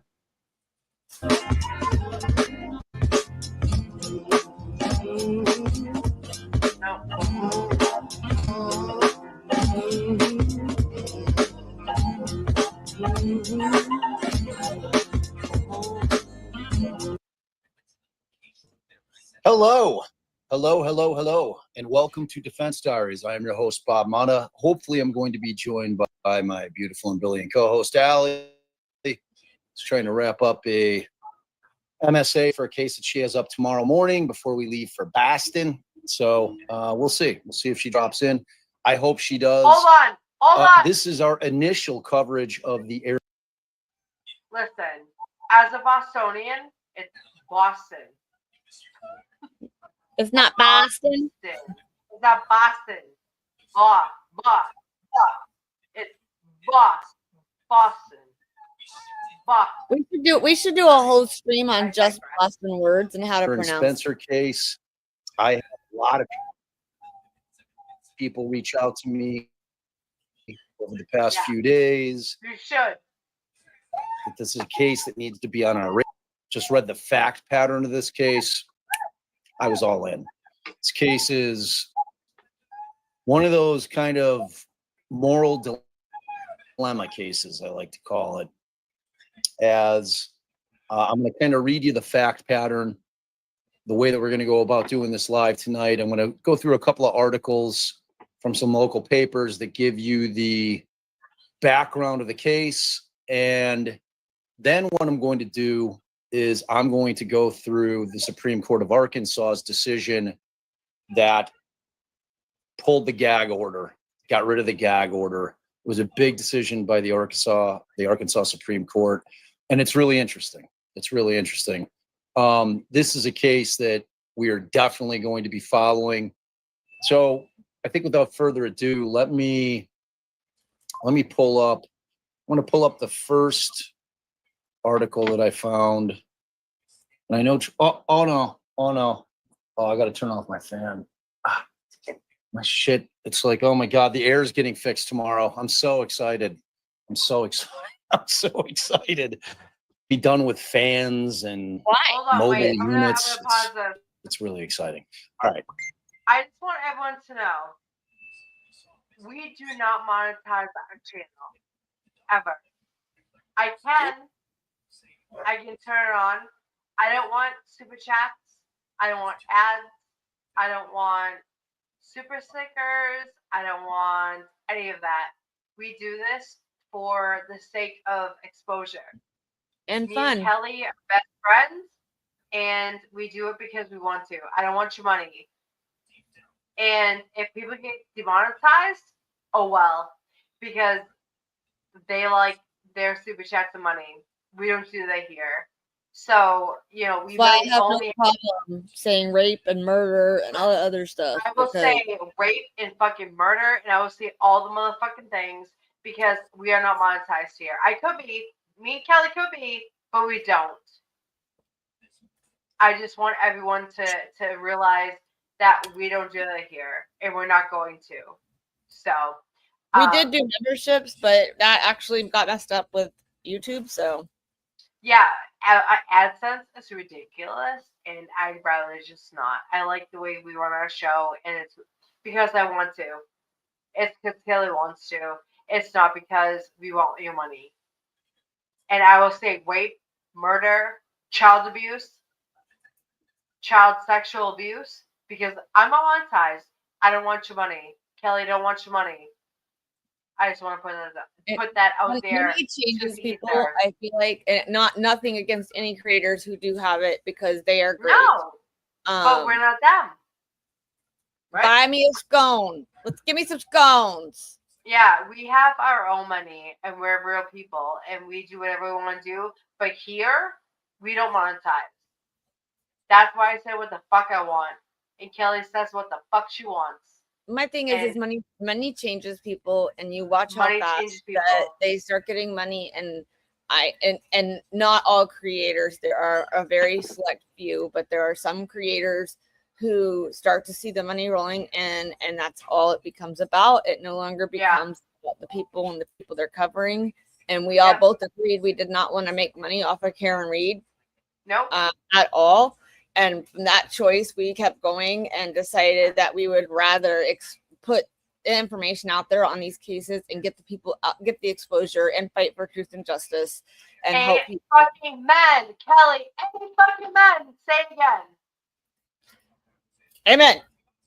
Fight for truth and justice. That was actually Misty said it. I just repeated her. We want to expose cases because they deserve it. I don't want your money. Kelly doesn't want your money. I don't want ads. I don't want people to send me super chats. And I don't just like if other creators want to, more power to them. But that's not how we operate here. And we're not going to. I could turn them on. I could turn on. I have a membership at one point, but AdSense is a fucking nightmare. So if you're gray, it's because everybody's gray. Right? Right, Danny, I are not going to make money off of other people's fucking misery. I want to expose other cases because they deserve it, not because I want to make money off of you. I don't want your money ever. Well, and nothing that I mean, not for nothing. I hate like with Law and Crime. He's like, oh well, in 1 minute we have to talk about Truth Finder, and I will also say this, and this was brought up in the other video last night that I did. that episode of Law and Crime, although it is very pro Aaron Spencer, my issue with it is they only searched and showed what they found on Aaron Spencer. They did not search the man that did this. They never searched his name. And the guy who made the video last night and the one that made, or the one we watched earlier about the corruption, he literally goes on there and it's $28 to get your report. He decides not to do it because he's read that you can't get out of it very easily. Even though you try to cancel it, they'll still take your money. And so he decided not to do it. The next day he got an email from Truthfinder, gold-plated antlers, to do it for you every time, Bruce. Every time. Right. I love you, Misty. You're such a girl. You're such a good girl. You are. And like I don't down people who make money off of other people's misery, but I'm not that girl. To me, it's just I about. just want to expose bad people. I already love true crime, It's and I'm about gonna me watch and it. Kelly being best friends and loving true crime. Yeah, I don't want money. I don't want your money. I want you to be in my Anyway, chat. I might as well and watch me it with a lot of Kelly's fun chat. people. Yeah, Right? right. And like our chat is off the hook.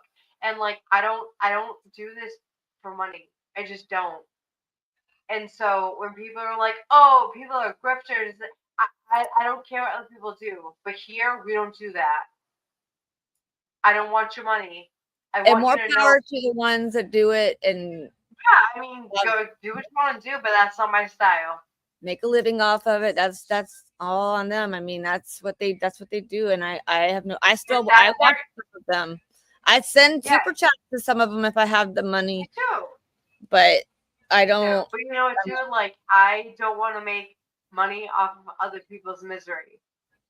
No. I just want to expose it. And have So, fun. And when it becomes work, I don't want to do it. I just want to have fun. Wait, what does it say? There's Danny, much more. Something more than very funny. Yeah, like I don't want that for this channel. Like people like us because we don't have ads and we don't ask for your money. Like not for nothing. Like Kelly has her own hustle. I am a single mother. I have my own hustle. I don't want your money. I want you to be here because you want to be and you want to hear about these stories and expose them. I want to expose fucking dickheads. I don't want your money. Doing this takes my mind off of being at hospitals all the time. Yeah. Right? So I do this. I fucking love it. I love true crime. I love the law. I don't want your money. Yeah, I like how Runkle does that too. Yeah, right. Like I don't want your money. I don't like I have a job and like I do this because I love it. Don't want your money, but we want your time. Right. Like people are like, oh, if you have a guest, I'll put your question after you send me money. Fuck off. That's not me. If you want to go, like I support other creators who do that, but that's not going to be for talk time. And you can clip this, and I'll stand on it. I just want everyone to know that. Like I love all of you guys in chat, but I do not want your money. We said it. Here. We said it before we were even monetized, and we've been monetized for a while. We were able to be monetized for a while. We have been able to be monetized for like 4 months. We just haven't done it. No, I don't want it. Kelly, don't want it. We want you guys to be here, and I want to have all of your opinions, and not because you send me money. They can do that. I'm not. Kelly's not. I just want to put that out there. All right, I'm gonna start this back up. I love being here because of the chat and what we have going on. The Bad Kids Club is the best place to be. If other creators make money off of this, that's fine. But I'm not making money off of other people's fucking misery. I'm not doing it. While we're talking about how awesome you are, I also love the personal connection. I get how big names can't respond to everyone, but it's also so much more fun and real. Like we're just a family. We're just a family. I don't want your money. I love you for who you are. I love you as our subscribers. That's all I want. That's all Kelly wants. I just want to be here authentically. I don't want your money. Keep your money. Go on a cruise. I just want to be here Well, because I love all right, you I changed my mind. I want Zach's money.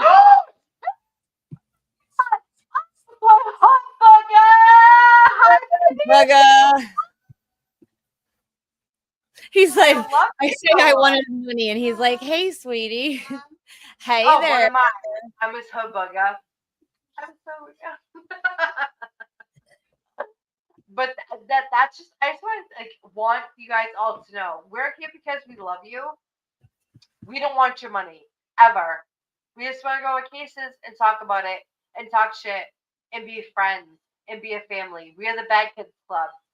I don't want your money ever. $2.99. Wait a second. $2.99. Wait. Bruce, it's like $20 an hour now. Where'd the $2.99 go? Like, I don't like down people who do it because like good for them, but that's not what I want for my channel. So Zach, if you owe him $2.99, then you Zach, only have $10 I'll left. take more than your fucking money. You want to come up here? Do you want me to objectify you right now? I'll do it. This might just turn I'll into do it, Zach. Zach. Zach just derailed the whole stream. All right, I'm gonna start playing it again. Sorry, guys. All right. Enough of that. Enough whining from me. All right, let me pull this first article up. And this article is coming from the Arkansas Times. And it's going to give us a pretty good idea of some of the facts. In addition to that, the Supreme Court opinion also gives us a factual background of what's going on in this case. I mean, And tonight is not going to be it's all rude. inclusive of all the facts out there. I've heard various things about some shady shit that the sheriff was doing and things like that. We're going to dig into all of it. It's just not going to be tonight. I'm going to give you guys a real strong baseline of what this case is about. I believe that you guys are going to be fascinated with this case. I believe that everybody that hears about this case is going to have an opinion one way or another. And I'm anxious to hear what you guys think and feel about this case. I know how I think and feel about it, and I'm going to save that until the end. I think if you follow us and you know anything about me and you know what kind of father I am, it's probably not going to be a real tough situation for you to guess what my position on this case is. So, all right, let me pull this up, blow it up so y'all can see it. So that is Aaron Spencer cuddling some turkeys. So this again is from the Arkansas Times. Let's give them proper credit here. And the article is entitled "More Details Out on Father's Killing of Man Accused of Molesting His 13-year-old Daughter."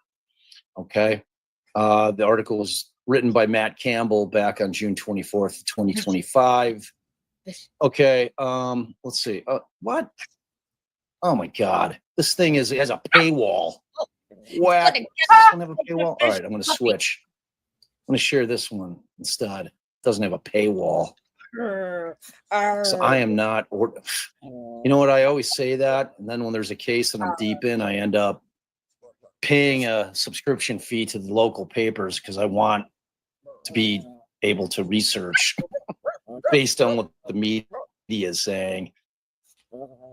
You know, I mean, my favorite thing is obviously court docs, but at least it wasn't a fight to the death. Available court. I'm just glad you guys didn't fight wise to the death. right now. Just use I your gold think that things will start coming out the further that we get into this. But all right, so again, this is the Arkansas Times. Again, it's Matt Campbell. This one was written May 29th of 2025. State Supreme Court lifts the gag order on father who shot man that he found with his 13-year-old daughter. Okay, so the Arkansas Supreme Court on Thursday vacated a gag order in the case of Aaron Spencer. All right, so if we got Arkansas folks, it's your typical shit. Seems to be an indigenous name. I'm probably going to butcher it. So I'm going to go with Lonoke. Give it to me. I'm looking now. I'm looking now in the chat to see if you guys have an answer. A Lonoke or Lonoke I can't. County man charged with second-degree murder in the death of Michael Fossler in October of 2024. Fossler, 67 at the time of his death, which is so fucked up. Lonoke, thank you, Mike and M. And Canonia's corrupt court. I appreciate you guys. Lonoke, that's easy. So Fossler, 67 at the time of his death, had previously been arrested and charged with several sexual offenses against Spencer's teenage daughters. Right? Several Look at him. doesn't even come close. He was charged with 43 counts of varying charges, all related to his sexual abuse of Michael Spencer's daughter. Calling the Lonoke County Circuit Court's gag order in the case a gross abuse of discretion, the Supreme Court struck the order in its entirety. The facts of the case, which quickly drew attention inside and outside of Arkansas, are straightforward. Fossler was arrested in July and charged with 43 counts, including sexual assault of a minor, internet stalking of a child, and possession of child pornography, some or all of which related to a relationship between Fossler and Spencer's then 13-year-old daughter.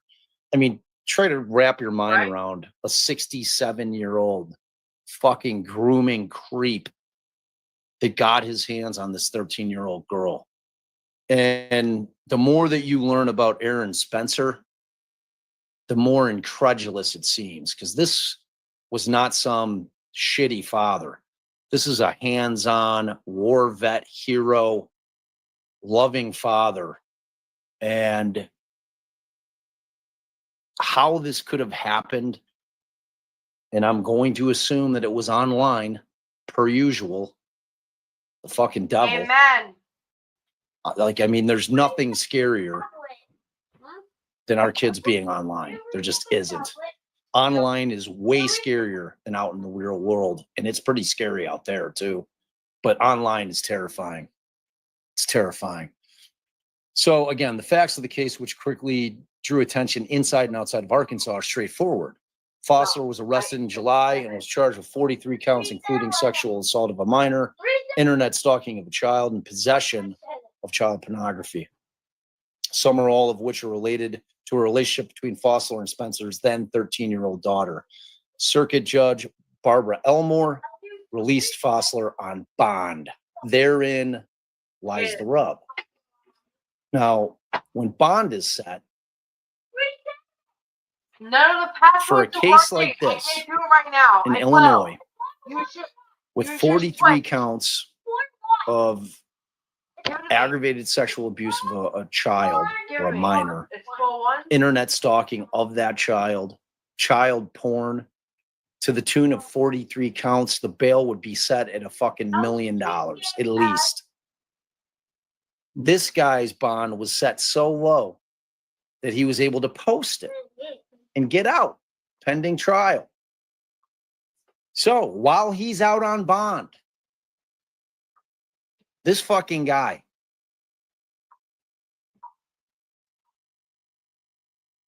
like this case just is unbelievable. This guy continues All right, give me a minute. Go.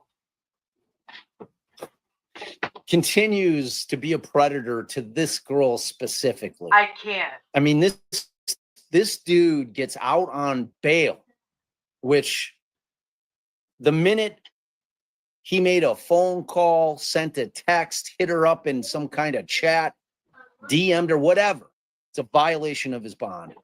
He's going back in. They're going to revoke his bond and he goes back in. But that doesn't happen. Aaron's not privy to what's going on. His daughter has clearly been groomed by this guy to the extent where, for whatever reason, she has been Svengali'd. I don't know what it is. It's hard to know what would have led to the circumstances which would have her I'm gonna have to back get in going. this guy's company. But I'm gonna have to get going. Okay, that's fine. You can stay on and hang out if you want Okay, to. good. Connor Yeah, just I'm got gonna here. finish this. I'm gonna finish this. Oh, Huh? Misty, I'll look for it, Misty. Yeah, he just got here. No problem. So I'm gonna finish this and go. all right, I love you. I love you. Bye. Bye, guys. I love you all. Misty, I'll look for your text. She was. So late one night in October, Spencer told the police that he heard dogs barking and went to his daughter's room to check on her. She wasn't there. Spencer called 911 to report her missing. Then he went, yes, this was his original victim. This is the original victim. This is the person that he received 43 counts. I mean, including obviously child pornography, which I have no idea if there are pictures of her. I don't know. I don't know. But the grooming and the manipulation of this kid is unbelievable. And it's such a cautionary tale, especially since he was able to get his filthy, disgusting paws back on her. So at any rate, Spencer leaves out the house. And a short time later, he finds his daughter and Fossler in Fossler's truck. And Spencer proceeds to force his truck off the road, talking about Fossler's truck. This leads to an altercation between the men, after which Spencer calls 911 again to report that he had shot Fossler. Fossler died at the scene. The state then later charges Spencer with second-degree murder plus a firearm enhancement in November. Spencer's case, like Fossler's, was assigned to Judge Elmore. He got bond. He got bond. He was given bond. Now, we can debate all day on the amount that bond was set at, but whatever it was not enough. This predator should not have been out on the streets, presumed innocent. The bond should have been set so high that he shouldn't have been able to bond out. But he did. And that's what leads to the situation. So in December, citing media coverage throughout the state and beyond, as well as statements from Spencer's attorney calling him a heroic father, the state requested a gag order. They asked Elmore to prohibit Spencer, his attorneys, any state or local agencies connected with the case, any judicial employees, any public officials, and any subpoenaed witnesses from discussing any facts of the case in public. So they want to try the shit in the dark. Why? Why do they want to do that? I immediately start wondering why. Yep. Amen. I Because, watched Defense Diaries, but again, it's one thing. if you guys are not subscribed to Defense Diaries, please go over there. They are amazing. Amazing. Go over there. To protect the child and her identity, you redact her name. That's simple. It's very easy to do. She's not the defendant. She's the victim. He is the defendant. These are supposed to be public, these trials, constitutionally. I love you. There has to be an extremely serious reason behind why they are sealing things or gagging a case. So Spencer, of course, objected to the gag order. He argued that it would violate both his due process rights to a fair public trial and his First Amendment rights to speak. He requested a hearing in open court on the state's motion. 30 minutes after Spencer filed his response, Judge Elmore granted the state's request for a gag order without holding a hearing. Quote, "It appears to the court," Elmore wrote, Elmore is the judge, "that the dissemination by any means of public communication of any out-of-court statements relating to this case may interfere with the rights of the defendant and the state of Arkansas to receive a fair and impartial trial." Elmore then went a step further and, without being asked by either side in the case, ordered the entire matter to be sealed. So wait, The state Supreme why is everything sealed? right? So we always talk about corruption, and we have talked about sealed documents with Kohlberger, with Karen Reed, with Stefan Stearns. Why is everything sealed? Why do you guys think everything's sealed? I'm going to put a link in the chat if you guys want to, anyone, Sherry D, come up here. I'm going to put a link in the chat. Why is everything sealed? This man protected his daughter as they should protect their daughter. Okay? As a mother, I have a feral, intense feeling to protect my child.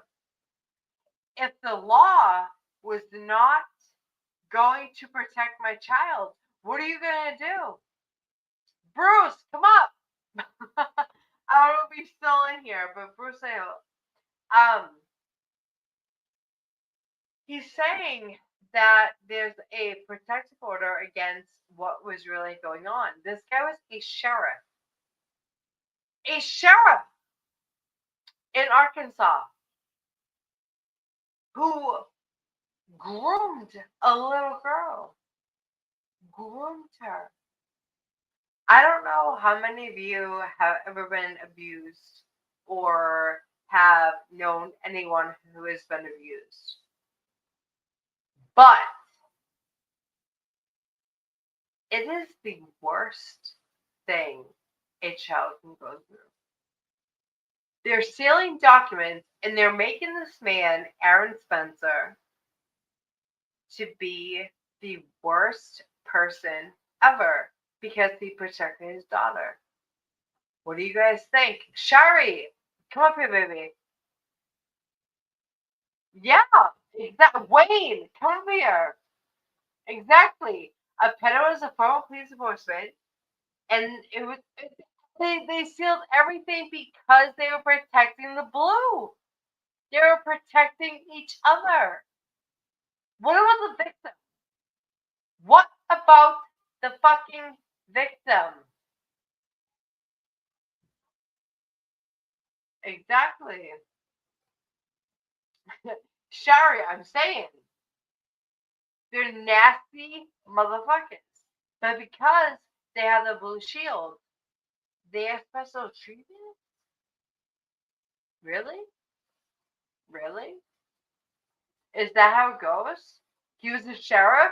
So let's seal everything and not let anybody know what happened. Because of his status. His status. I believe that everything should be transparent. Everything.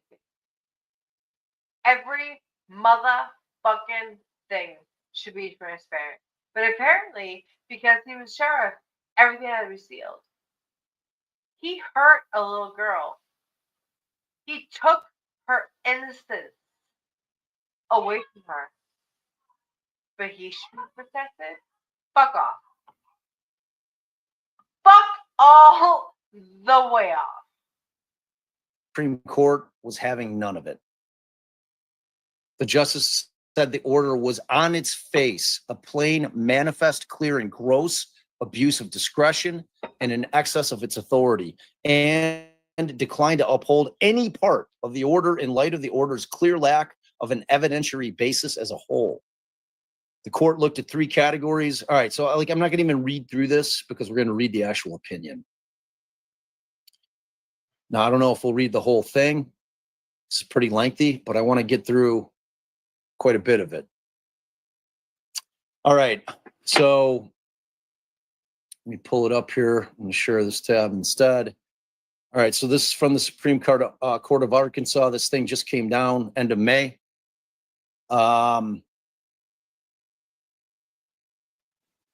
Okay. All right, so the opinion was written by Courtney Ray Hudson. So Aaron Spencer has filed a petition for a writ of cert requesting that a gag order entered in his Lonoke County Circuit Court criminal case be vacated. He argues that entry of the gag order was a plain, manifest, clear, and gross abuse of discretion, and that there is no other adequate remedy but for the writ. We agree, and we grant the petition for writ of cert and vacate the circuit court's gag order. You know what? Hold on. I'm going to pull this thing up so I'm facing y'all while I'm reading it. Oh, I can't. Never mind. Okay. All right, so here's the background. On November 27th of 2024, Spencer was charged. Let me blow that up for y'all so you can read it. Okay, let's go. Spencer was charged by infringement with second-degree murder, long-arm enhancement, Arkansas Code annotated section 16-19-120 for the shooting death of 67-year-old Michael Fossler.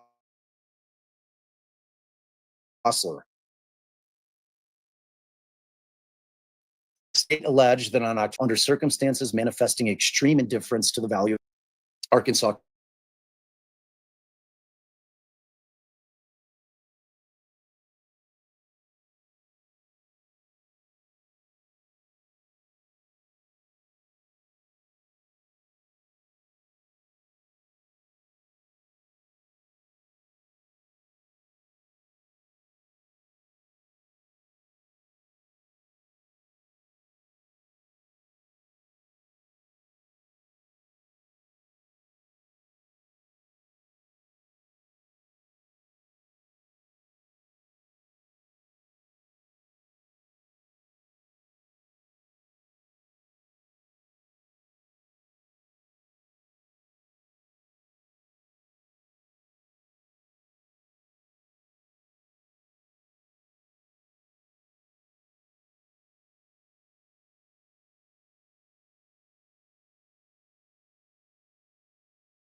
A fair trial.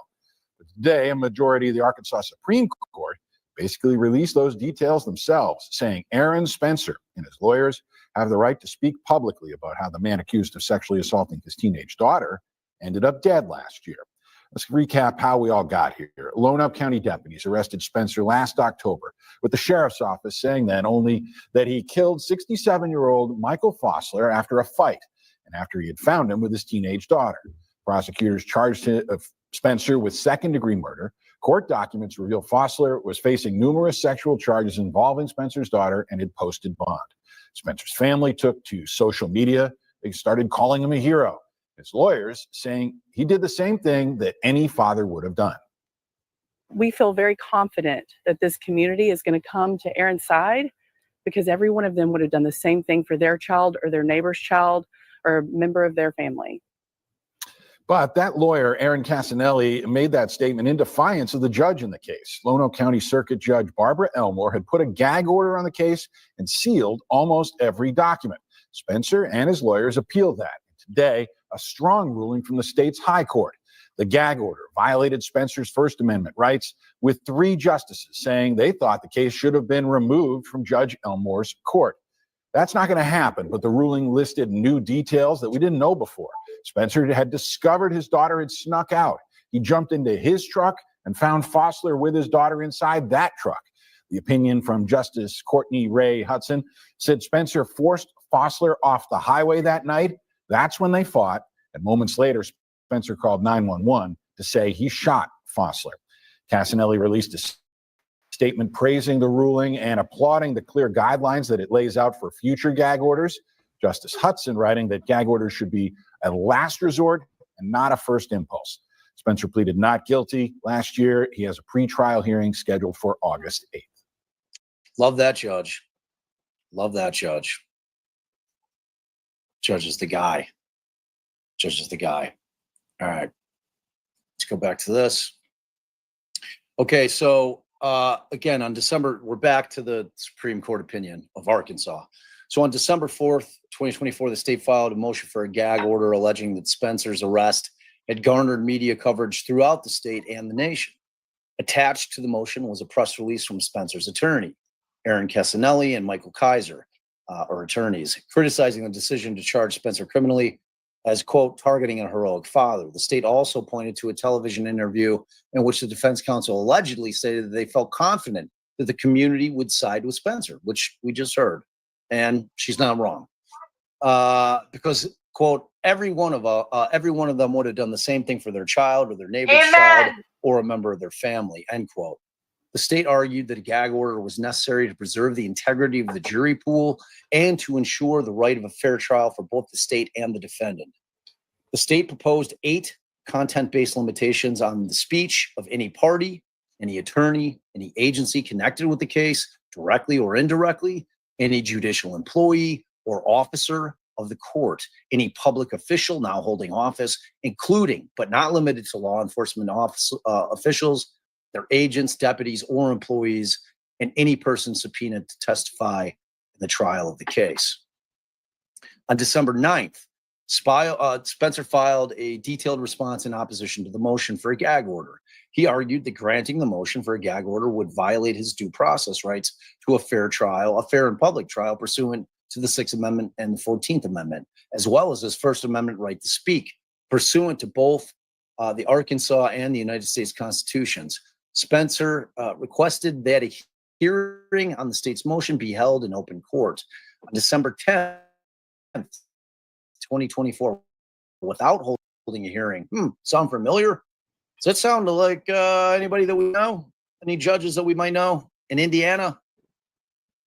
The circuit court entered the order at issue, noting that the, quote, apparent public interest in this case and the resulting extensive news coverage, end quote, the court granted the state's motion with some modifications.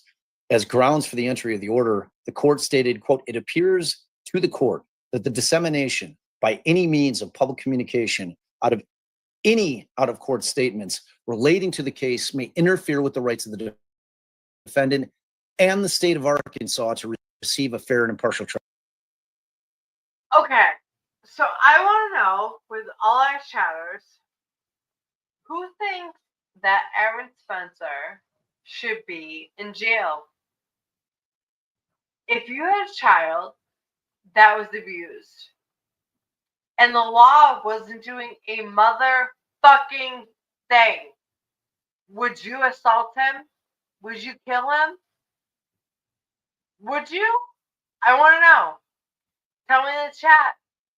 Tell me in the chat. Would you fucking murk him if he was hurting your child and the law was doing nothing?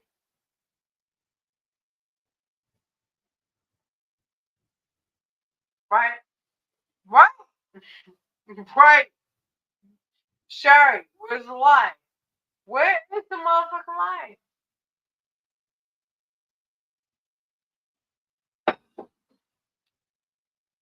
For sure. Yeah, Sandy, right? Like, if the law is the law, if you fuck with my child, I'm gonna hurt you. I don't know how, but I will hurt you. The Constitution. Amen, Shari. Tell it. Tell it, girl. Tell it. Tell it. We are 100 people watching. If you think that Aaron Spencer did anything wrong and that he should be accused of murdering or whatever, tell me. I want to hear your I want to hear your piece. I'll give you a link. I want you to argue with me. Like, I want to know if you think that Aaron Spencer was wrong for what he did. Was he? Was he? Hold on. Amen, girl. Preach it. Dodging. Amen. This is the thing. I don't know how many of you, Zach. Let's do that.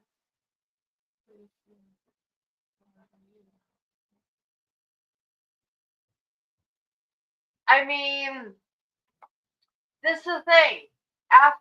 Before the age of 18, you cannot make your own decisions. Men who prey on 15-year-olds are predators. Predators! Like, I've been a 15-year-old girl. You know what I mean? I've been a 15-year-old girl. And they're predators. There are predators. Misty, what did you say, honey? Let's see. Amen! A fucking men. Zach, Aaron did all that which makes me feel are important. Yes! Listen, he did everything he tried to fucking do. He took the law. He meant to go to the law and have the law work, and the law didn't fucking work. Shari, preach it louder for the fucking assholes in the back. What's that? Yeah, I mean, no, at the end of the day, Aaron made an example of all of them. All of them. He made the example. Can you imagine, like, being a woman who has been through a lot of shit? Okay? I truly believe that predators and pedophiles are born the way that they are. I don't believe that they are like, oops. No. They know what they're doing. They know what they are doing. And they take away little people's innocence for their own sexual deviance. Okay? I believe they are born that way. Nothing, listen, like, I have depression, right? I have anxiety. I have all this things. There is a thing in people who hurt children that is not fixable. I don't know if you guys agree with me or not, but I truly believe that people who hurt children are unfixable. There's no pill for it. They belong in a place like Alcatraz.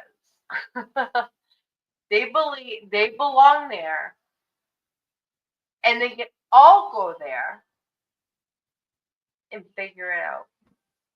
Fight it out, right? These people, there's no pill for what mental illness that they have. Okay? And they do it to one person, and they'll do it to another, and another, and another, and ruin their soul. So for people to be like, oh no, like he is fine. He didn't do anything. What do you mean he didn't do anything wrong? He stole a child innocent. Stole it forever. And Arkansas decides that politically he's not wrong. That they'll help him.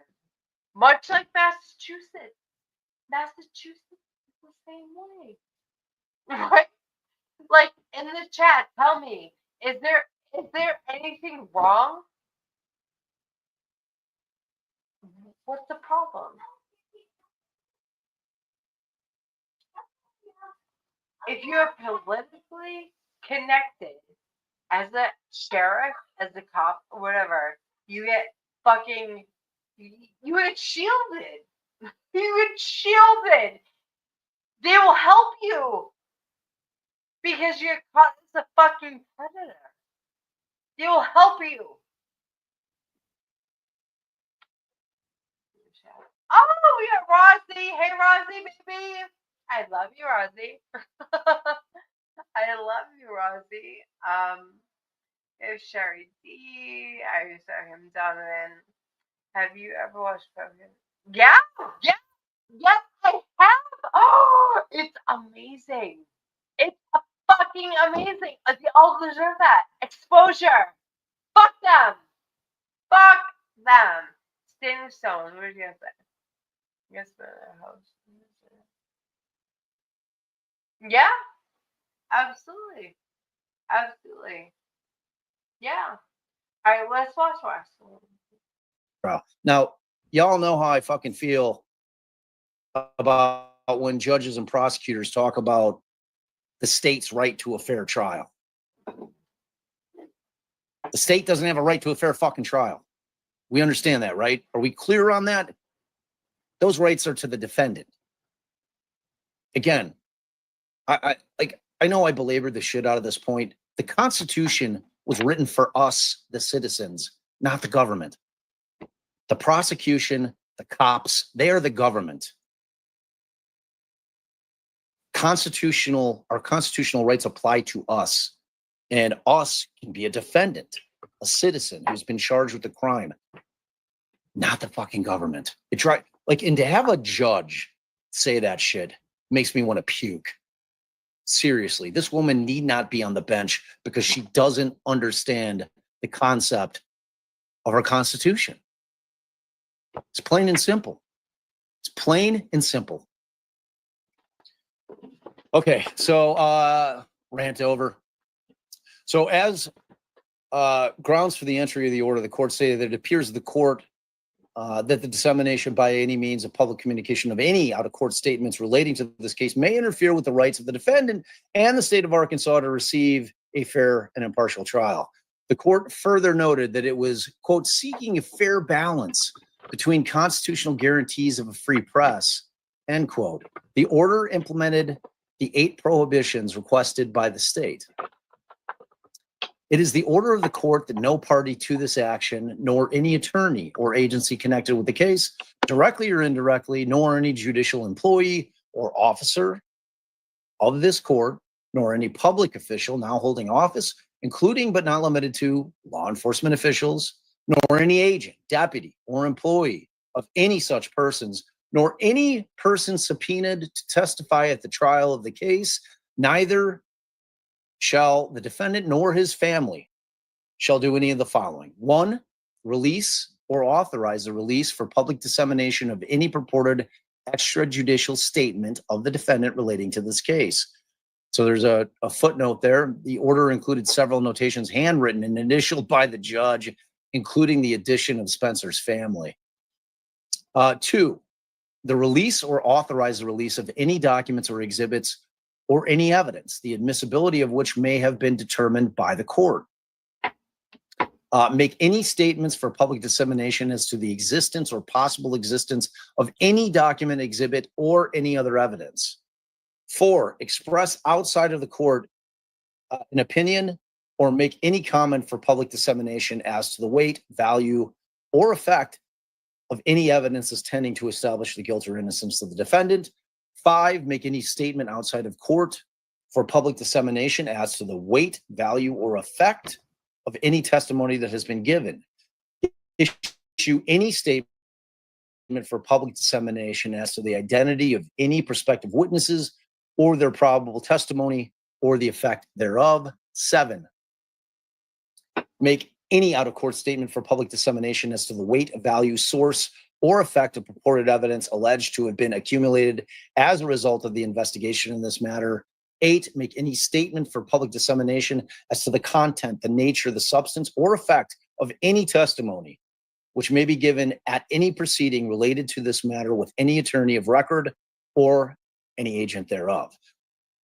Okay, so oddly enough, I just finished recording Garcia 67, wherein the state was moving to have Allison removed for the case because she made an extrajudicial statement about DNA that we believe showed that other people may have committed the crimes. And there was DNA found at 2 separate crime scenes. One, which was not related to Anthony Garcia, had nothing to do with Anthony Garcia. And they found this one individual's DNA at both the Hunter house and the Joy Blanchard house. Allison made a statement and was absolutely run out of the state of Nebraska on a rail. On a rail. Allison said far less than this attorney did in that press conference. And this is after 2.5 years of them trying our client in the press. So it's coming. It's in. Garcia's coming. It's coming. I finally recorded an episode. Amen. And I'm going to follow it up really quickly with the next one. And then it's trial. So that thing's going to be rapid. Okay, back to this. But this thing like hits a chord because this was one of those cases where, oddly enough, it's exactly what I was talking about in our episode. So this order does not include 1, factual statements of the defendant's name, age, residence, occupation, or family status. 2, the circumstances of the arrest, namely the time and place of the arrest, the identity of the arresting and investigating officers and agencies, and the length of the investigations. 3, the nature, substance, and text of the charges, including a brief description of the offenses charged. 4, quotations from or any reference without comment to public records of the court in this case, or to other public records or communications hereforto disseminated to the public. 5, the scheduling and result of any stage of the judicial proceeding held in open court or in open public session. 6, any request for assistance in obtaining evidence. 7, discussion by any witness or prospective witnesses of any matter in connection with the state with any of the attorneys representing the defendant of the state. All parties and the defendant are under a gag order. So the order goes on to require that a copy of the order be attached to any subpoena served on any witness in this matter, and 2, a redaction of any information violating the gag order from any paperwork related to the case that might be disseminated to the public. The order further states that it will be, quote, in force until such case has been disposed of or until this court orders otherwise. This order will help ensure that all parties get a fair trial. Oh my fucking God. Finally, the order provides that, quote, the entire case is now sealed. Thus, the circuit court adopted the requested prohibitions contained in the state's motion for a gag order with the qualifications listed in provisions 1 through 7 and the sua sponte sealing of the entire case. Footnote 2. We note that this order is nearly identical to the orders we vacated without written opinion in Arkansas Democrat Gazette, Inc. versus State of Arkansas, petition for writ of cert granted. Although the present order does not expressly apply to media outlets, the 8 prohibitions on speech and the 7 provisions for information not prohibited by the order use the same language as in the Arkansas Democrat gag order, styled orders regarding publicity. Arkansas courts shall no longer use this apparent form order. What they're saying is the good old judge here went online, found a fucking gag order, and copy and pasted it. Wow. On February 2nd, 2025, Spencer filed in this court a petition for writ of certiorari and for other relief. The state filed a response on February 12th, and Spencer later filed a motion to stay proceedings in the circuit court, take the petition as a case, and set a briefing schedule pursuant to Arkansas Supreme Court Rule 6-1F. Okay. Spencer also requested oral argument. Like, this is a case where everybody's going to have feelings about it. And that includes people with robes. That includes people in uniform. That includes citizens sitting behind their computer. This is the kind of case where, as his attorney aptly stated, I would have done the exact same fucking thing. I'm just telling you. Like, I'm going to skip way ahead. If I were on that jury, there is not a shot in hell I'm convicting him. And it's not even a jury nullification. I'm either going with defense of others or self-defense. I mean, from one thing that I saw, apparently Spencer made a statement that when this dude got out of his car, he saw that he had, or he thought that he had something in his hand. He didn't know what the fuck it was. They get into this scrum. He goes back to his truck, gets his fucking gun. This guy goes back into his truck. In the meantime, he's screaming for his daughter to get out of the truck. I mean, Baby, this manipulative I'm good, baby. fucking predator had gotten his filthy claws so deep into this poor kid. I have zero doubt that he saved her life. Zero doubt. I'm just telling you, I would have done the exact same thing. I'm saying it right here on a live that'll be out there for the entire world to see in perpetuity. I absolutely would have done the same thing.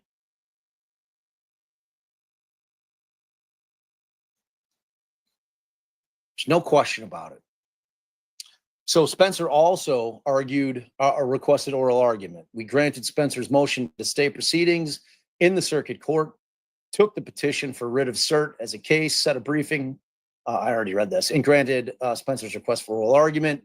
The petition is now ripe for decision. Yeah, I agree. Okay. All right. So I'm going to skip this part. This is, if I had more time, if I wasn't traveling tomorrow, I'd read this because I like the educational value of it in terms of teaching you guys what a writ of certiorari is. And, you know, if you're applying, if you filed a writ for cert, you're asking a Supreme Court, whether it be the U.S., whether it be a state, you're saying, hey, this is an issue that we need you to address. The appellate courts are fucking it up. We're going straight to the Supreme Court, or they've already fucked it up, and we need you to fix what they did. And that's it. And that's it.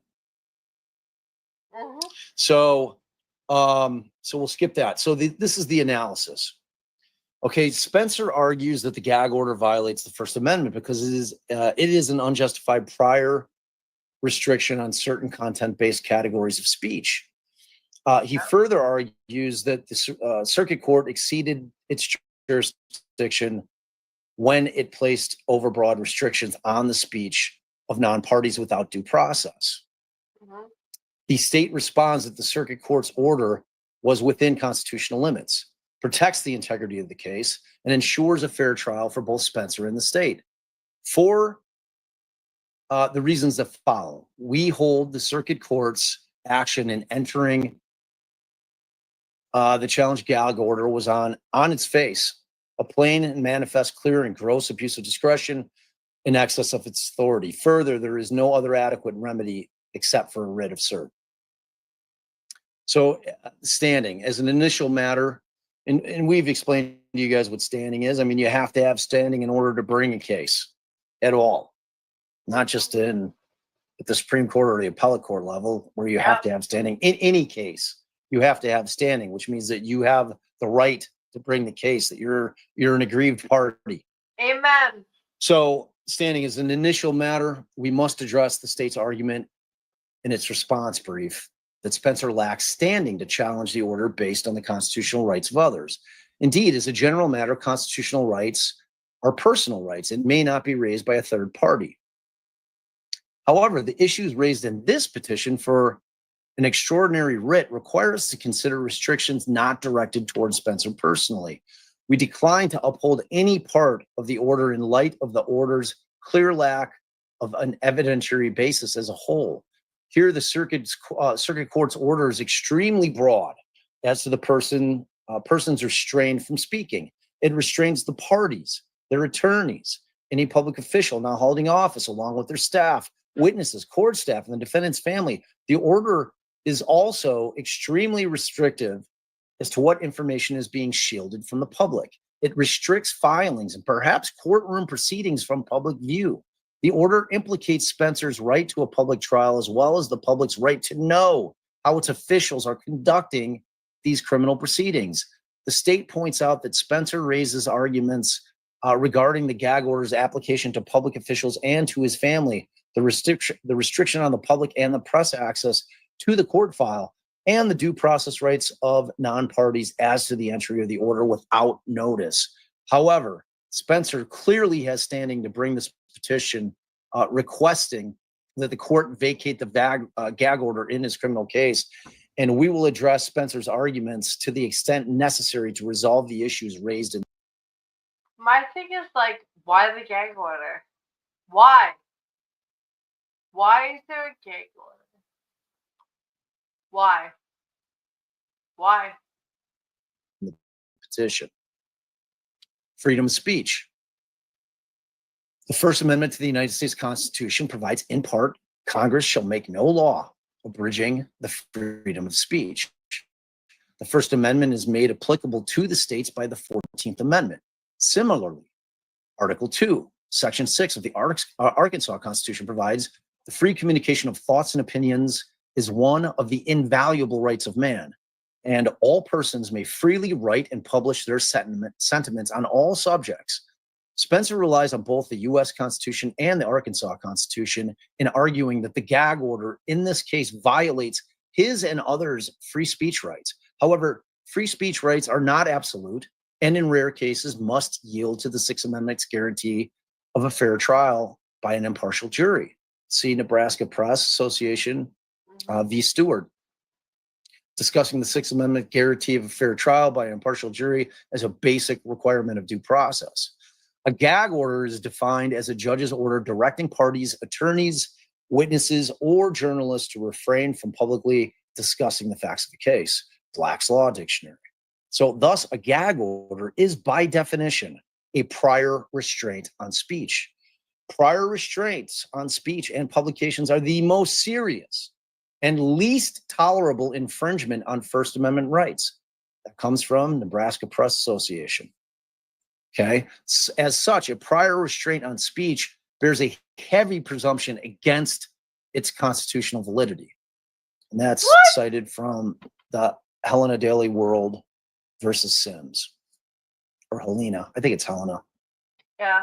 In fact, the Supreme Court has recognized that criticism of the state lie at the very center of the First Amendment. This could include speech critical of judges, prosecutors, public defenders, and law enforcement. Yeah. So, quote, it would be difficult to single out any aspect of the government of higher concern and importance to the people than the manner in which criminal trials are conducted. Hard agree. The Supreme Court of the United States has only directly addressed the constitutionality of gag orders as they apply to the press, not as to attorneys, parties, witnesses, or the public. Nor has the Supreme Court articulated a legal standard for when, if at all, such prior restraints would be permissible. In Nebraska Press, the court considered gag orders on the press and strongly disapproved of such prior restraints except in extraordinary circumstances. The court noted that pretrial publicity, even if pervasive and concentrated, cannot be regarded is leading automatically and in every kind of criminal case to an unfair trial. The court stated that it was required to determine whether the gravity of the evil discounted by its improbability justifies such invasion of free speech as is necessary to avoid the danger. To do so, the court examined the evidence before the trial judge when the order was entered to determine the nature and extent of pretrial news coverage, whether other measures would be likely to mitigate the effects of unrestrained pretrial publicity, how effectively a restraining order would operate to prevent the threatened danger, and whether the precise terms of the restraining order were too broad or too vague. Right? In Gentile versus State Bar of Nevada, the court considered the circumstances under which attorneys may be punished after speaking. The court upheld a prohibition on speech that presents, quote, substantial likelihood of materially prejudicing an adjudicatory proceeding, as provided for in Nevada's professional conduct rules.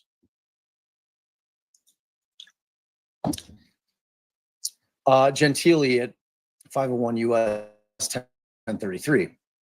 Importantly, the Supreme Court held that the speech of lawyers representing clients in pending cases may be regulated under a less demanding standard than that established for regulation of the press. Nebraska Press and Gentile provide guidance, but do not answer the question on when gag orders may be placed on attorneys, parties, witnesses, or the public in pending cases. Here, the gag order was intended to address, quote, the need to protect the integrity of the jury pool to ensure that all parties get a fair trial in light of pretrial publicity. When considering pretrial publicity, a trial court has the difficult job of balancing constitutional interests while upholding its affirmative duty to protect the integrity of the criminal justice process. The Supreme Court made this clear in Shepard v. Maxwell, when it granted habeas relief to a petitioner who had been deprived of fair trial in his state murder conviction because of the trial judge's failure to protect him from, quote, massive, pervasive, and prejudicial publicity and from the carnival atmosphere at the trial itself. How am I supposed to say that? Talk time with Amy in Boston and Kelly. Time with Amy, Boston and Kelly. Talk time with Amy, Boston and Kelly. Talk time with Amy, Boston and Kelly. Talk time with Amy, Boston and Kelly. Talk time with Amy, Boston and Kelly. Talk time with Amy, Boston and Kelly is a member, y'all. Is a member, y'all, to the Gene Deal Show. Talk time with Amy in Boston and Kelly. Talk time with Amy, Boston and Kelly. Talk time with Amy, Boston and Kelly is a member to the Gene Deal Show. Oh, thank you for your membership. Talk time with Amy and Boston and Kelly on the Gene.